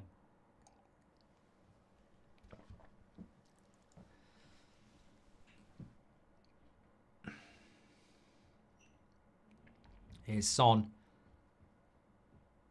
I mean, we always say the first goal will make will be the key factor. Obviously, it will be a massive advantage. But I think if Arsenal did score first, you're just going to invite the pressure from Spurs, aren't you? Whereas if Spurs scored first, I think they'd invite the pressure from Arsenal. So I don't necessarily think first goal wins the game.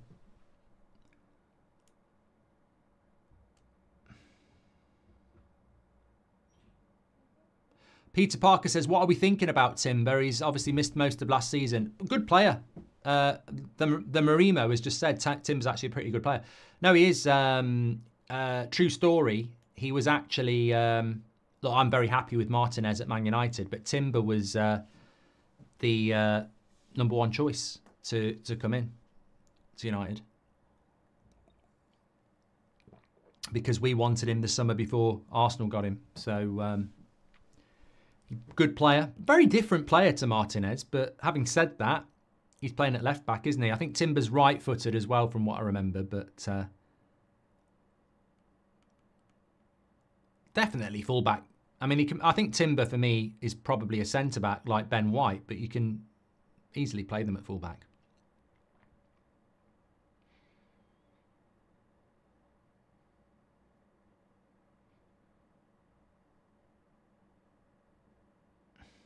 That looked like a foul on Jorginho, and typical referee didn't give it. Maybe it wasn't a foul because they're on the attack here with Brandon Johnson, not Ben Johnson. He's a drugs cheat. Solanke heads it wide.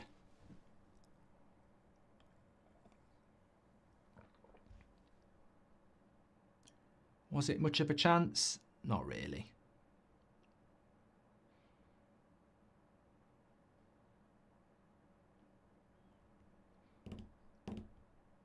Who's Ben Johnson? Well, corner for Spurs here. Canadian sprinter, Seoul 88. Absolutely battered Carl Lewis in the 100 metres final. But was... Goal! I tell you what, I thought that was a goal for Spurs. Van der Ven flicking the header towards the back post, but it was an easy save for Raya. Yeah, he was on drugs. Performance-enhancing drugs. Greetings from Greece. Looking forward to our game at Old Trafford. By the way, PAOK is pronounced one word like Ahmad. I don't know how that makes sense, George. Another yellow card. Didn't see it. Jorginho.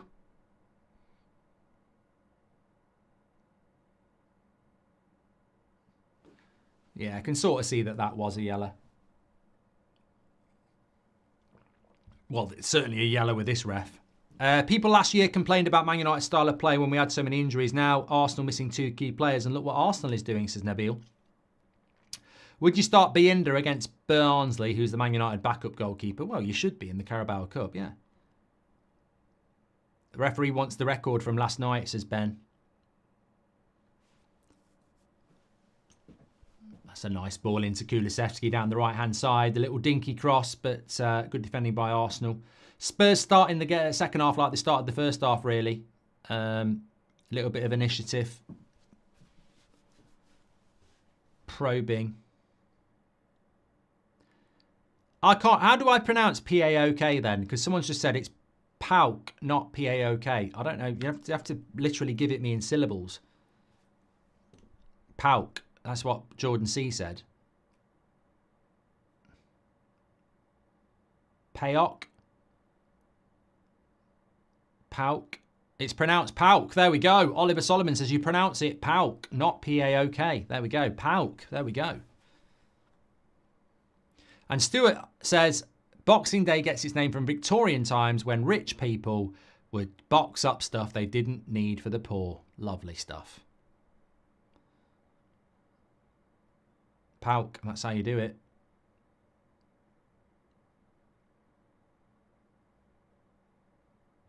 It's PAOK or PAOK. Well, I'll remember that. I actually will.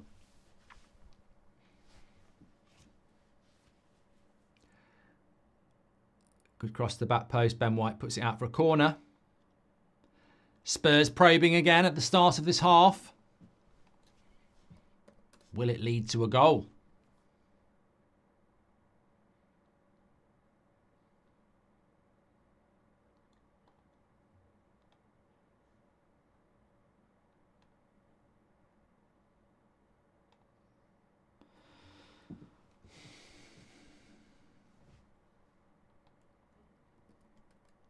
They're going to whip it in. As I said, Arsenal very good from set pieces defensively, and they win that one as well.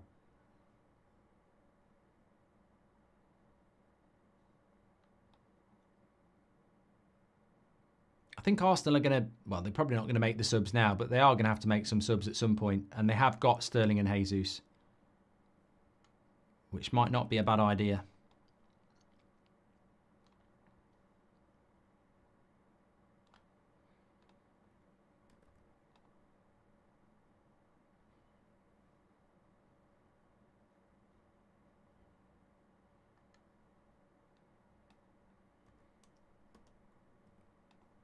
What do you think about the start to the Premier League season so far? I feel like last season I said that Man City would have the title won by Christmas in the sense that they'd be 10 points clear. And I was wrong. You know, Arsenal really pushed them. I predicted Man City would win the league this season, halfway through last season. So it's no great shakes to predict that Man City will win the league. My big problem this year is that if Arsenal don't win here today and they get beat at the Etihad next week, which they probably will, they will be 7-8 points behind Man City already in September, and for me that's the end of an Arsenal title race. So I think fair play to Leicester and Ipswich getting points away yesterday against Brighton and Palace. I would not have predicted that. So it's progress for Ipswich and Leicester, but it's not enough. It's still only a point. Southampton look like they're going to really struggle. So with regards to the Premier League, I love it, but I think the most interesting thing about the Premier League is going to be the race for fourth. When you've got like Spurs, Chelsea, Newcastle, Aston Villa, title and relegation looks like it could be very, very predictable, which is what you don't want. But on a positive side, we've had a worldie fight from Duran, which I want to see more of. And we've seen, people like Morgan Rogers taking people on, which I want to see more of. And I think if we're vocal about that as fans, footballers do listen. Who's Duran? Villa fans know who he is. We all know who he is now. He's the talk of the town. He'll be the talk of the playground tomorrow. He'll be talk of the office. He'll be talk of the pub. And that will go around the football playing community and they'll go, God, look at the fans. They love that. I'm going to try that. Same with, people like Morgan Rogers taking people on. So hopefully that's a positive that we might see a stylistic change in football. Hi, Mr. Goldbridge. Thoughts on the Detroit Lions? Says J. Dot. Don't really have many thoughts, to be honest. Bills have started off well. But the Chiefs are the Man City of NFL, aren't they? That's gone a bit boring.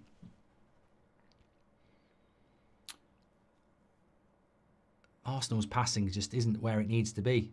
Here's Timber down the left-hand side.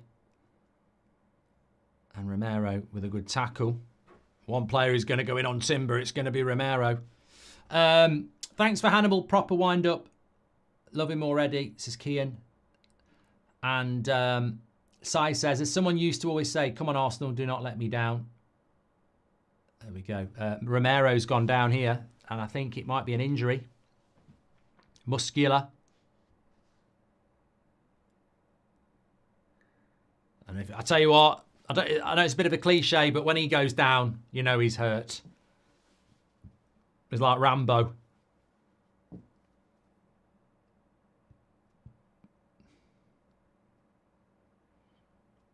Well, he's back up. He's all right.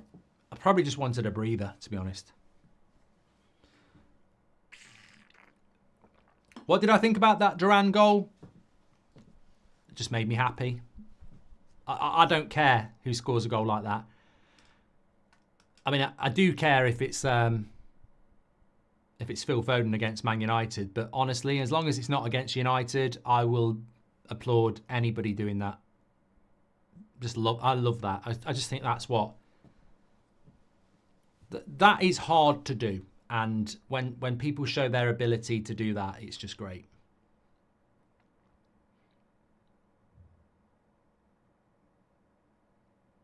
I'd love to. I mean, look, when I was growing up, I used to see people like King Clancy at Man City, and people like Giggs and Matt Letizia even. Like you'd see a player go past three players and then pop it in the bottom corner. I'd love to see more goals like that because they do make football so more exciting and less formulaic.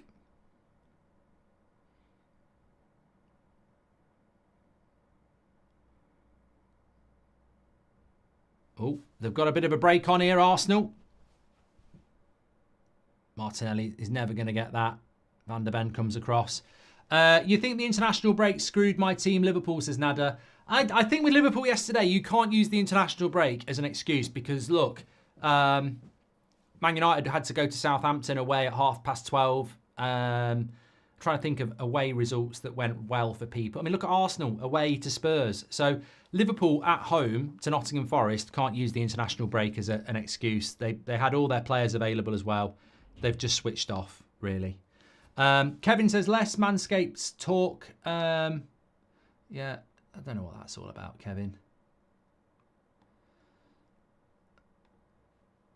Do you like the NFL, says Matt Silverladder. I do when I can watch it. I mean, I always watch it from playoffs in January through to Super Bowl. But I like to watch the highlights show. They're long games, but I do like it. Cathal, good afternoon. Hope you're doing well.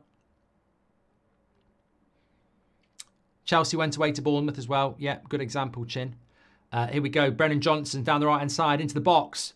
Good defending again from Arsenal. They don't concede many goals, Arsenal. They don't concede many goals, do they? And that's from Sir David Attenborough, and he would know history. For the second time this season, they've got the best defence in the Premier League. And Spurs, try as they might, will not succeed. I thought he'd given a penalty here. Be careful of this ref. He hasn't. Really enjoyed the stream, by the way. Thanks everyone who's getting involved. I really do like the colour of this. I've actually got a T-shirt that's very close to this colour as well. Look. Look. It's a colour I don't normally like grey, but it's like a darker grey. The ref's an attention seeker, says Adage. Have you got the new EAFC 25? I would love to have the new EAFC 25, like certain people do. I've said it for years. I don't do Ultimate Team. I don't do Pro Clubs or any of that. I do career mode, and it does well. Just give it me. But I never get it early, so I will be getting it on Friday. So I'll start. I'll start my career mode on Friday, which is a nice way to end the week. EA Hockey was mega. I'll tell you what was mega. Hold on, put the cross in. Oh, good defending by Van der Ven. EA Ice Hockey on the Mega Drive was amazing. They won't have it anymore. If you tackled somebody really hard, they'd be knocked out on the ice and there'd be blood on the ice coming from their head. You just wouldn't be allowed to do it now. And there was another one where if you tackled them really hard, there was a yellow stain, like they'd pissed themselves. But that was true. You check ice. I'm gonna Google it now. EA Ice Hockey Mega Drive blood on ice. Yeah, they've got videos of it as well. Oh, I mean, look, the graphics look shit now, but it was brilliant. I used to love that game. It was good. When Everton go down this year, will that be the biggest club to go down in a decade, says HBN? Everton won't go down. Everton won't go down because they know they'll still get 35 points and that'll be enough. What's all on about? Warned in the start about the ref, says Rub. You did. Ref should be a poker dealer, says Mozza. Good. It's good. I'm a Philadelphia Eagles fan. Their world's team, says Matt. They fell off last year, though. Arsenal haven't had a shot in the second half. Just be wary of that, Arsenal fans. You've not had a shot in the second half. Yeah, Everton won't go down. Look, Everton's big problem is, do you want to be managed by Deitch and have another season where you don't do very well? He'll keep you up, but is that what... What's the point of Viagra if you're not going to do anything with it? There's no point in just being up. You know, you've got to do something with it, haven't you? And that's the problem with Everton. They'll stay up, but they won't do anything. Corner to Spurs.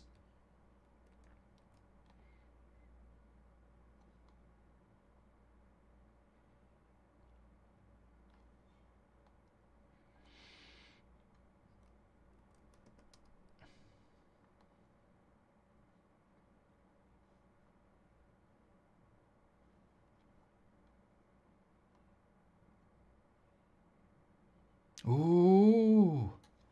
Romero, nearly. Yeah, look, this is there for Spurs at the moment. Arsenal are really... I would not be surprised if Arteta makes a change.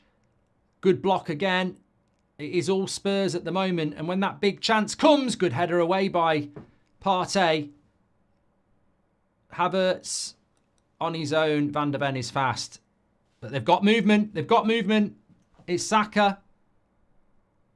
He's got Trossard on the overlap. Saka! Good block. And that's what they're looking for. They're looking for that break. And a corner for Arsenal. And I think Romero might be going off. I think he might have given up here.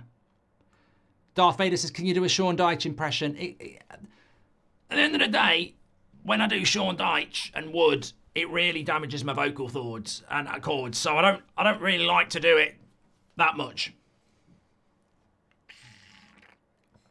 God knows what it does to Sean Dyche. I mean, he does it 24/7.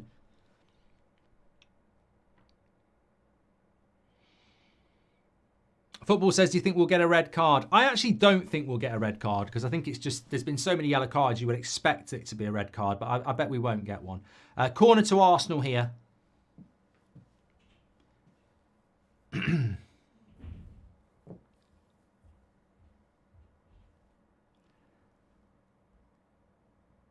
it comes. Oh, there it is. That is just so predictable. All week, people have been saying Arsenal will do Spurs on a set piece. You knew it was coming. You knew it was the threat. But how this has happened, well, Spurs have got to take a long look at themselves because Gabriel is heading it in dead centre from the 6-yard box. Who is marking who here? Well, he's just been left by somebody. Yeah. Romero, bit of a push in the back of Romero, to be fair, but, you know, yeah, bit of a push in the back of Romero. I don't think it will be significant enough for a goal to be ruled out, but that's how he gets the space. And there is a shove there, but it won't be significant. So 1-0 to Arsenal. Set piece. They know the little tricks. I do actually have some sympathy with Romero there because it's not much of a shove, but it just takes you out of the game. He's sort of gone like that. They're moving together. He's gone like that. As he takes a step back, he's gone like that, nodded it in, and it gives him the space. No, I don't think it's a foul. I don't think it's a foul. I'm just saying it's clever. And to get that amount of space in that position, Arteta will be turning round to his set-piece coach and going again. Thumbs up. Because those are the margins. There he is again, the guy who wears the glasses. And all week, this has been spoken about. Set pieces are where Spurs could come undone. But in fairness to Spurs there, you can know they're going to be good at it. But Romero, he can't see what's going on behind him.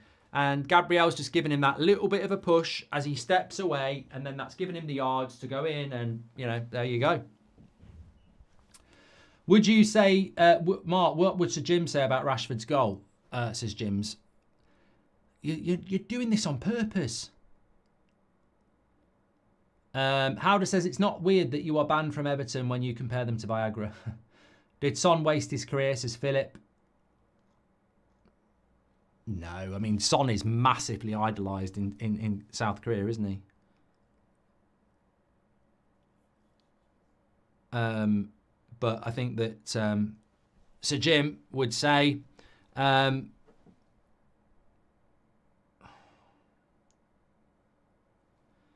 Sir Jim would say, well, at the end of the day, we're trying to compete with Man City, aren't we? And that's too Dyche. That is too Dyche. I can't do a bit of Dyche and then go Sir Jim.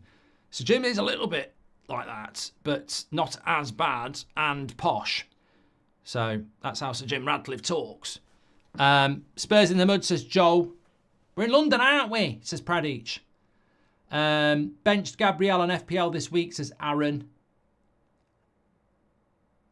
And Darth Vader. Thank you very much. 599. Right, double substitution for Spurs. Arsenal have got the goal.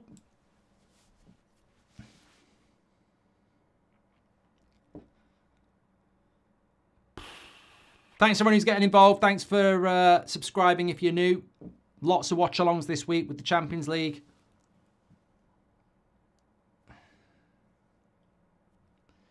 And, well, Odegaard and Sarr come on for Bentancur and Johnson. You know what? I will say this about Spurs. They pretty much did this against Newcastle and Leicester. On the ball and defensively, reasonably good. Final third, it ain't happening.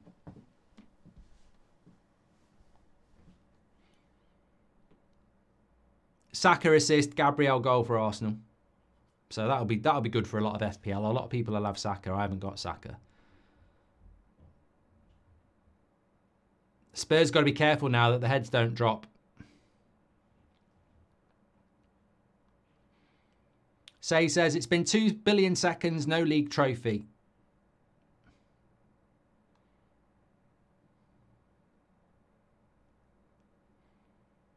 How is that push not a foul compared to Højlund last season? Gave the penalty away versus City for way less, as I'm all in. I don't. Again, it's one of those. I don't think it is a foul, but I'd certainly say we've seen fouls given for that. So you're back to inconsistency. I mean, there was no part of me that thought that should not be a goal. There was part of me thought that VAR might look at it. They didn't, but I think I don't see any problem with what he's done. But I'd certainly say you probably have seen them not given. Does Eric Ten Hag's Aaron Jones? I don't know what you're talking about, mate. Bore off. Somehow Ange does not get sack comments on the media, says Minaj. Mate, Spurs in crisis. If Spurs lose this, they're in crisis. 4 points from 12 for Spurs. That'd be shocking. Absolutely shocking. And I did say that those Leicester and Newcastle games would bite them on the arse later in the season if they don't start winning today. Because you can play good football, but you need results. I mean, their next 3 games after this are, well, they've got to go to United. All right, they'll be all right.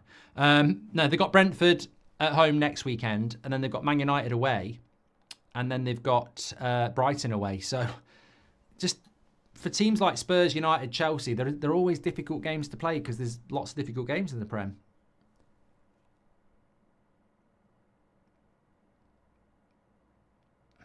The weird thing about Spurs is this is the 3rd time. I didn't watch the Everton game, and that's the game they actually battered somebody. But I watched Spurs Leicester, I watched Spurs Newcastle, and obviously today. The thing about Spurs is, comparable to a lot of teams who've had a good start to the season, they've definitely played better than Newcastle. But they just can't put the ball in the back of the net.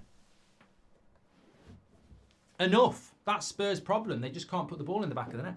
Ooh, you know when I go deep? Really just give a little bit of perspective. I'm over here. I'm out of the box. Yeah, towering header from Gabriel. Dreams can come true. Well, they did for him. Bring on Timo Werner. We need some action. Spurs, says Rub.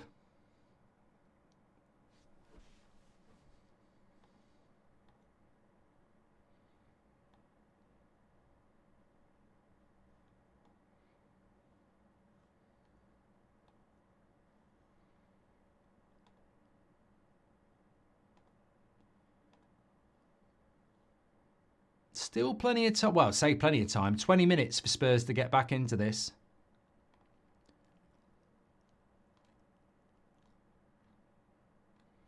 Jamie Carragher has just tweeted that Romero's start to the season has been very poor. I don't really think he stands out as the problem for Spurs. The problem is not scoring goals, but they're into the box here. Odegaard and Arsenal defend well. Arsenal's big thing is defensively they're just so good, and Kulusevski's in the box here, but he's done well to lay it back to Son, and a good tackle by Gabriel. OD says VAR is still actually checking that goal for a push, Mark. Yeah, we might get an answer soon. They're not. Don't worry. It's 1-0 Arsenal fans.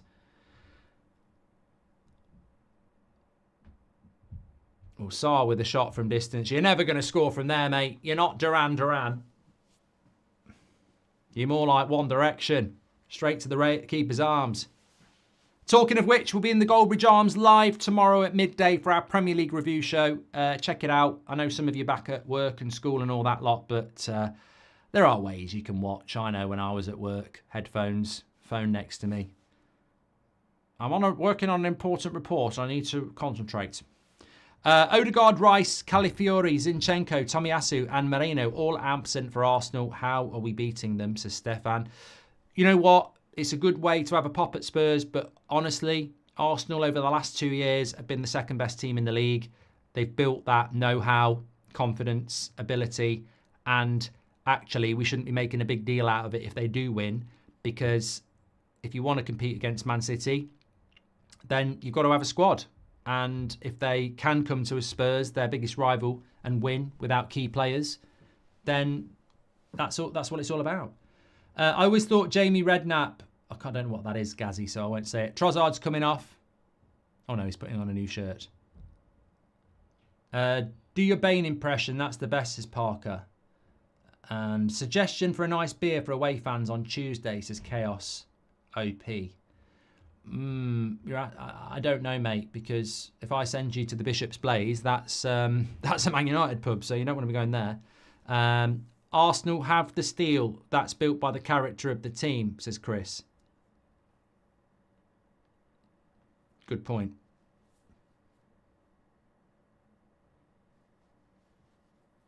The Bane impression was about Harry Kane, wasn't it? I used to go, I'm Harry Bane, and today I'm going to score some goals for Spurs, because I'm the greatest player in the world. But he doesn't play for them anymore, so Harry Bane, I'd have to be doing a Bayern watch-along. I'm Harry Bayern. Harry Bayern, but I'm saying it like it sounds like Bane. I'm Harry Bayern. I'm saying Bayern, but it does sound like Bane. Bayern. I'm Harry Bayern, and I'm going to break the record and win trophies for Bayern. Spurs is slow, otherwise Arsenal would be cooked with the chances they got, says Minaj. And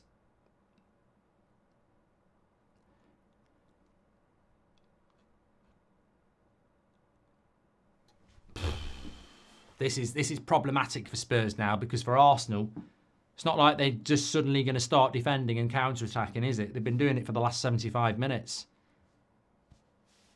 Thoughts on Solanke? He'll score goals. Oh, he nearly scored a goal there. Cross came in from Maddison. He'll score goals, but he needs to start scoring goals. I had Solanke in my FPL first week, and he got injured. So I've took him out. I'm not intending to bring him back at the moment, because I think, you know what it's like for strikers. We've seen it with Nunez at Liverpool. Doesn't mean he's a bad player, but it doesn't look like he's going to get prolific anytime soon to me at the moment. Probably score a hat-trick against Brentford now. Ghazi says that a Nepo baby is someone who's believed to have benefited from their family connections or privileged background rather than their own talent or merit. And that is what Jamie Redknapp is, says Ghazi. There we go. Well, he's a former Spurs player who won't have any love for Arsenal, so I wouldn't listen to him about anything. Lovely play by Arsenal here, but there is an offside, and it was a save from Vicario anyway. That linesman's mum does his hair. I bet he's got pictures of Michael Oliver on his wall. Definitely was offside. Minaj says, sack Ange Postecoglou. I like Ange. I do like Ange. I think he's... The problem Ange has got is that he's made Spurs play the best football they've played in years. You know, Nuno, Conte, Mourinho, the football was shit, and they didn't really do anything. Ange has come in, they're playing better football, but they're not really doing anything. And that is not Ange Postecoglou's fault. It's a Spurs thing. We saw it last season when they played Man City. Their fans were happy to lose to Man City to stop Arsenal winning the league. It made Ange furious. And I think ever since that point, there has been a lack of trust between the manager and the fans. And what has happened is that Ange will be now seeing what managing Spurs' biggest problem is. It's that mentality to become a winner, which he wants to do. I don't think Ange has done anything wrong. I don't think Spurs need to sack him. You need to start winning more games. And I do think 4 points from 12, if you lose this, is probably not what you deserve. But the football's still good. You just can't put the ball in the back of the net. I mean, someone's going to get a beating. Someone's going to get a beating from Spurs soon. And also, where would Spurs go if Ange didn't do well? You're only going to go... Where would you go now? If Ange walked or you sacked him tomorrow, where would you go? Southgate? That would be a bloody nightmare. So I don't know where Spurs would go anyway. And look, honestly, I think Spurs' progression is the fact that they're actually playing good football, because they didn't. And also, Spurs don't win trophies. Do you think Agate's ball ability is overlooked, says Nick? I think it's too early to start talking about Agate's ball ability, because we can't really... he's a Man United player now. He's got to do it in a Man United shirt.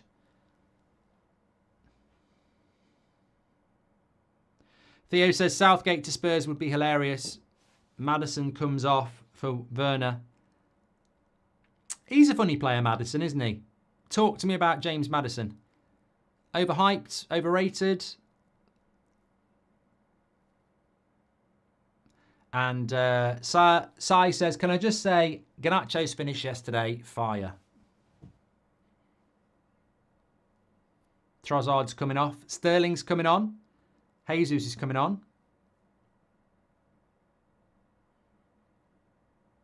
And Martinelli's coming off as well. Ewan says, Maddison is a typical inconsistent player. He's inconsistent, says Cara. He's mid, says Jordan. Tony would have done wonders in either of these teams, says who to blame. I think Maddison can look good enough to play for England, and then he can look good enough to play for MK Dons.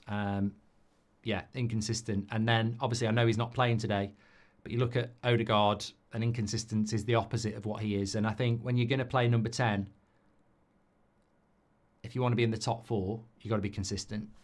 I agree with Shay. I think Maddison is extremely talented, but he's not consistent, and that's the problem. If you want to be the best and you want to beat the best, then you need somebody who's consistent.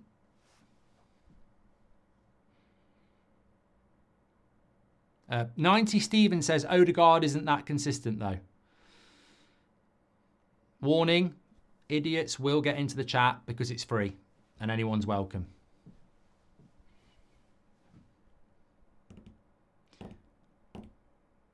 Somebody just said Bruno's not consistent. Yeah, mate, last time I checked, we finished 8th in the Premier League. So does that not serve my point? You need consistent players to get in the top 4. Porro. Cross. No one's there. No one's there. Can Spurs create that chance? Oh, you know what? There's a shirt pull there and he waves play on because he knows Van der Ven's on a yellow card. Will Newcastle win today, Michael? Are they at home or away? Ooh, good tackle. Good tackle by Gabriel. Had to time it well. Sarr thinks he's Duran. This is the problem with shooting from distance. He thinks he's Duran. You need better players to shoot from distance. I don't know enough about Sarr, but I wouldn't have thought he was a big shooter. Ooh. No, well, obviously he must get the ball because the ball goes in the direction of Gabriel. I thought it might have been a penalty there, but then I'm like, idiot. The ball went the way that he was kicking.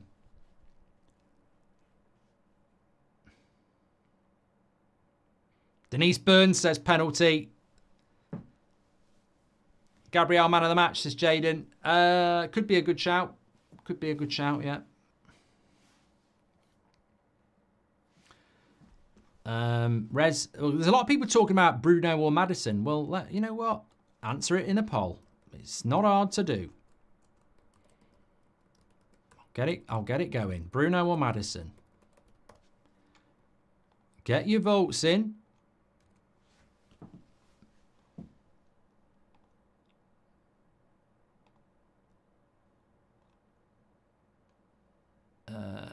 Spurs, cross comes in. I don't think crosses into the box are a good idea against this Spurs side.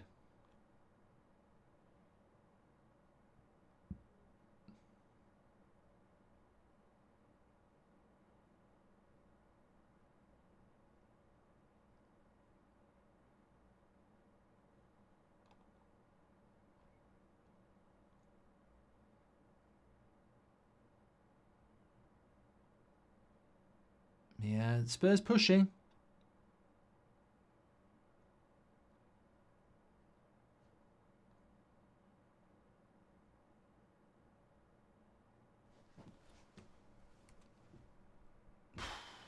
They just need that chance, Spurs here. Crosses are coming in. Saka's gone down injured now. 83rd minute. They don't want to be losing him for the Etihad.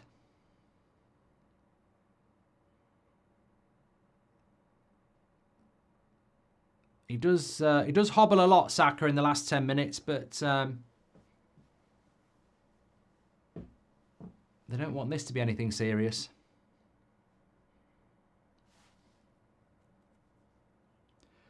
Rafat says he's acting.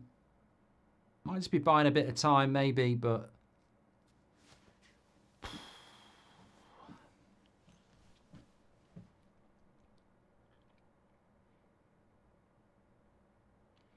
Ethan says, Bruno or Maddison is like saying Porsche or Suzuki.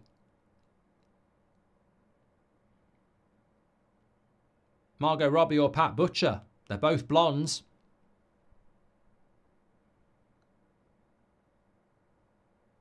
Keam doesn't want Saka to be hurt. Just watching it back again there. Beth was saying on Twitter that Vicario's got to come for this. He ain't going to come for it. There's not a lot of keepers in the modern game that are going to come for that. I think those type of goalkeepers are few and far between. Funnily enough, I think Raya comes for it. He's one of the best in the league at coming for it. But yeah, I think there was a time in football where you would expect a ball landing on the edge of the 6-yard box to be the goalkeepers, of course. But Vicario ain't that goalkeeper, and I think Arsenal know full well he's not that goalkeeper. So Saka comes off, limping. Let's hope it's just a normal one and he's fine. And Nwanery comes on. Probably absolutely destroyed his name there. We'll call him Ethan.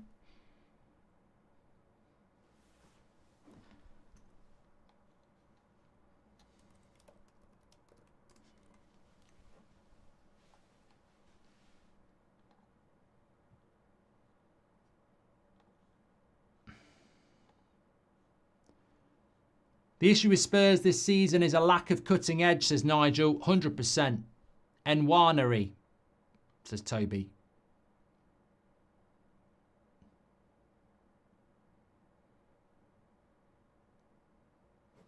Another free kick for Spurs. I don't want to jinx it either way, but it's got the feeling of a Spurs that Spurs won't score and that Arsenal will get this job done.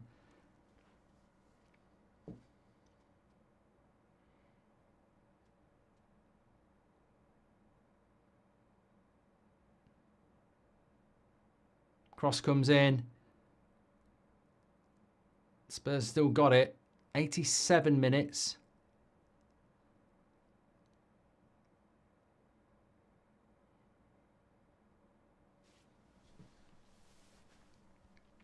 Scarface is going on a cruise in 2 weeks and they can't wait. Never been on a cruise. What's for dinner tonight, says Jay? Oh, I've got roast chicken, potatoes, stuffing, veg, the works. Can't wait because I'm bloody starving. Let us know what you got. I wonder if there's a breakaway for Arsenal, actually. Havertz, you're offside. You're offside. Don't go after it. You're offside. Yeah, there will be gravy. I didn't give every component, Nicholas. There will be gravy. Kays is having smoked salmon. Linda had roast chicken already. Matthew's going to go to Mackey's. And Ollie, a man after my own heart, is having lasagna. BBY's in the shower. That's not the question. Lee's having an Indian takeaway. And a header from Romero straight at Raya. It was a long way out when he headed it. Penalty spot. Roast lamb, says Clayton. Lovely. Jerk chicken, says Dylan. Teddy Sheringham.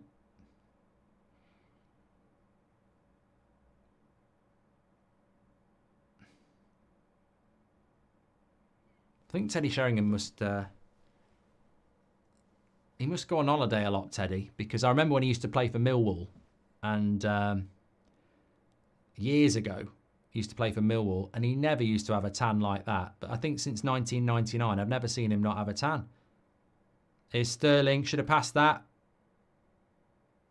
Yeah, should have passed that. Raheem Sterling looked like he was going to do... looked like he was looking to have his moment there, Sterling. Should have crossed it. And if Spurs score from here, he'll be in trouble. But they don't. Anana or Vicario, says Mally. I do like Vicario as a goalkeeper. And on pure goalkeeping, I would say Vicario. But I do want Anana to do well. And he made a big save for us yesterday. But Vicario's big weakness is he's crap on crosses. May as well call him Dracula. And find him a bloody house in Transylvania because he's rubbish on crosses.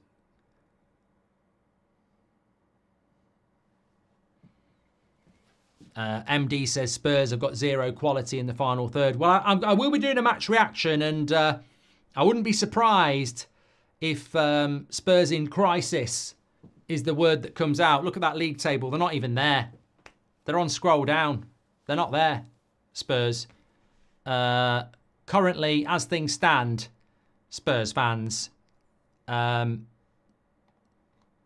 might want to listen away now, because with regards to Spurs, they currently sit 13th in the league with 4 points. And you're already 5 off 4th place.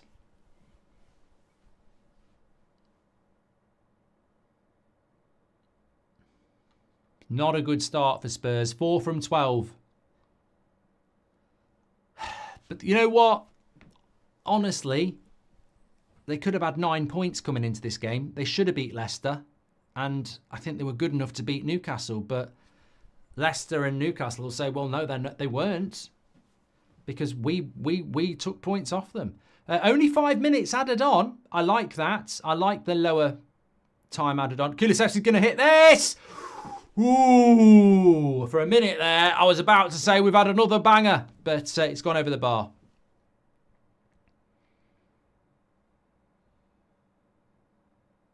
Did have Raya diving. Wasn't far off.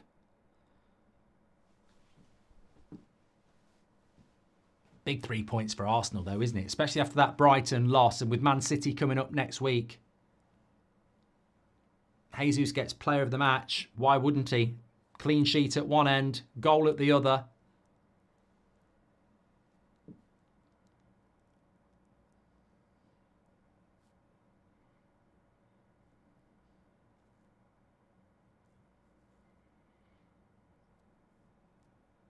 But you did fear when that goal went in that it might be difficult for Spurs, who'd already been struggling to break Arsenal down. Some would say they should be sponsored by Lynx Africa with that kit. I don't know who Arsenal's sponsor is. But personally, I think it should be Daz Ultra. Because they do keep a lot of clean sheets. Is Daz still a thing for cleaning your sheets? I'm trying to think. I mean, I don't do that sort of thing. I'm not very good at it. I'm rubbish with washing machines. I've said this before. There's too many buttons. I don't know what I'm doing. Like a virgin in a pawn shop. I just don't know what to do. All this bloody different temperatures and stuff. But Bovril, no, that's a drink. Bold, no, that's Ten Hag. I'm trying to think of things that wash your sheets. Daz.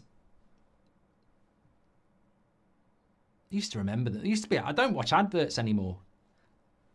What's a popular wash your clothes and sheets brand? Daz. Vanish. Yeah, good one. Lenore. Good one. Persil. That's a good one. What's the next watch-along, says R Fox? Champions League this week, Tuesday, Wednesday, Thursday. Next live show is tomorrow, midday. Premier League review. Jesus. What is it about Jesus and Sterling just not playing a pass? You've got 90 seconds to go. Just play the pass. Tell you what, if Spurs end up scoring here, Jesus is going to have a lot of questions to answer because he ran into traffic when he could have just kept the ball. Another shot from distance! Ooh, bloody hell. Oh, God, I'm getting excited there. Oh, offside anyway. I was getting excited there. It looked to me like something was going to happen here. He hits it from distance. Yeah, Werner's miles offside. Will be an offside as well. Odebert. I think Raya would have had it covered, but Ladios, you scared me there, Mark. You scared me. Scared me. I went over the top there. I've got to put my hands up and say I got too excited there. I thought we were going to have an absolute banger. Arsenal fans were probably like, what the fuck? You're all right. You're all right. Big win for Arsenal. Can I just say, I did predict an Arsenal win. Even without Rice and Odegaard.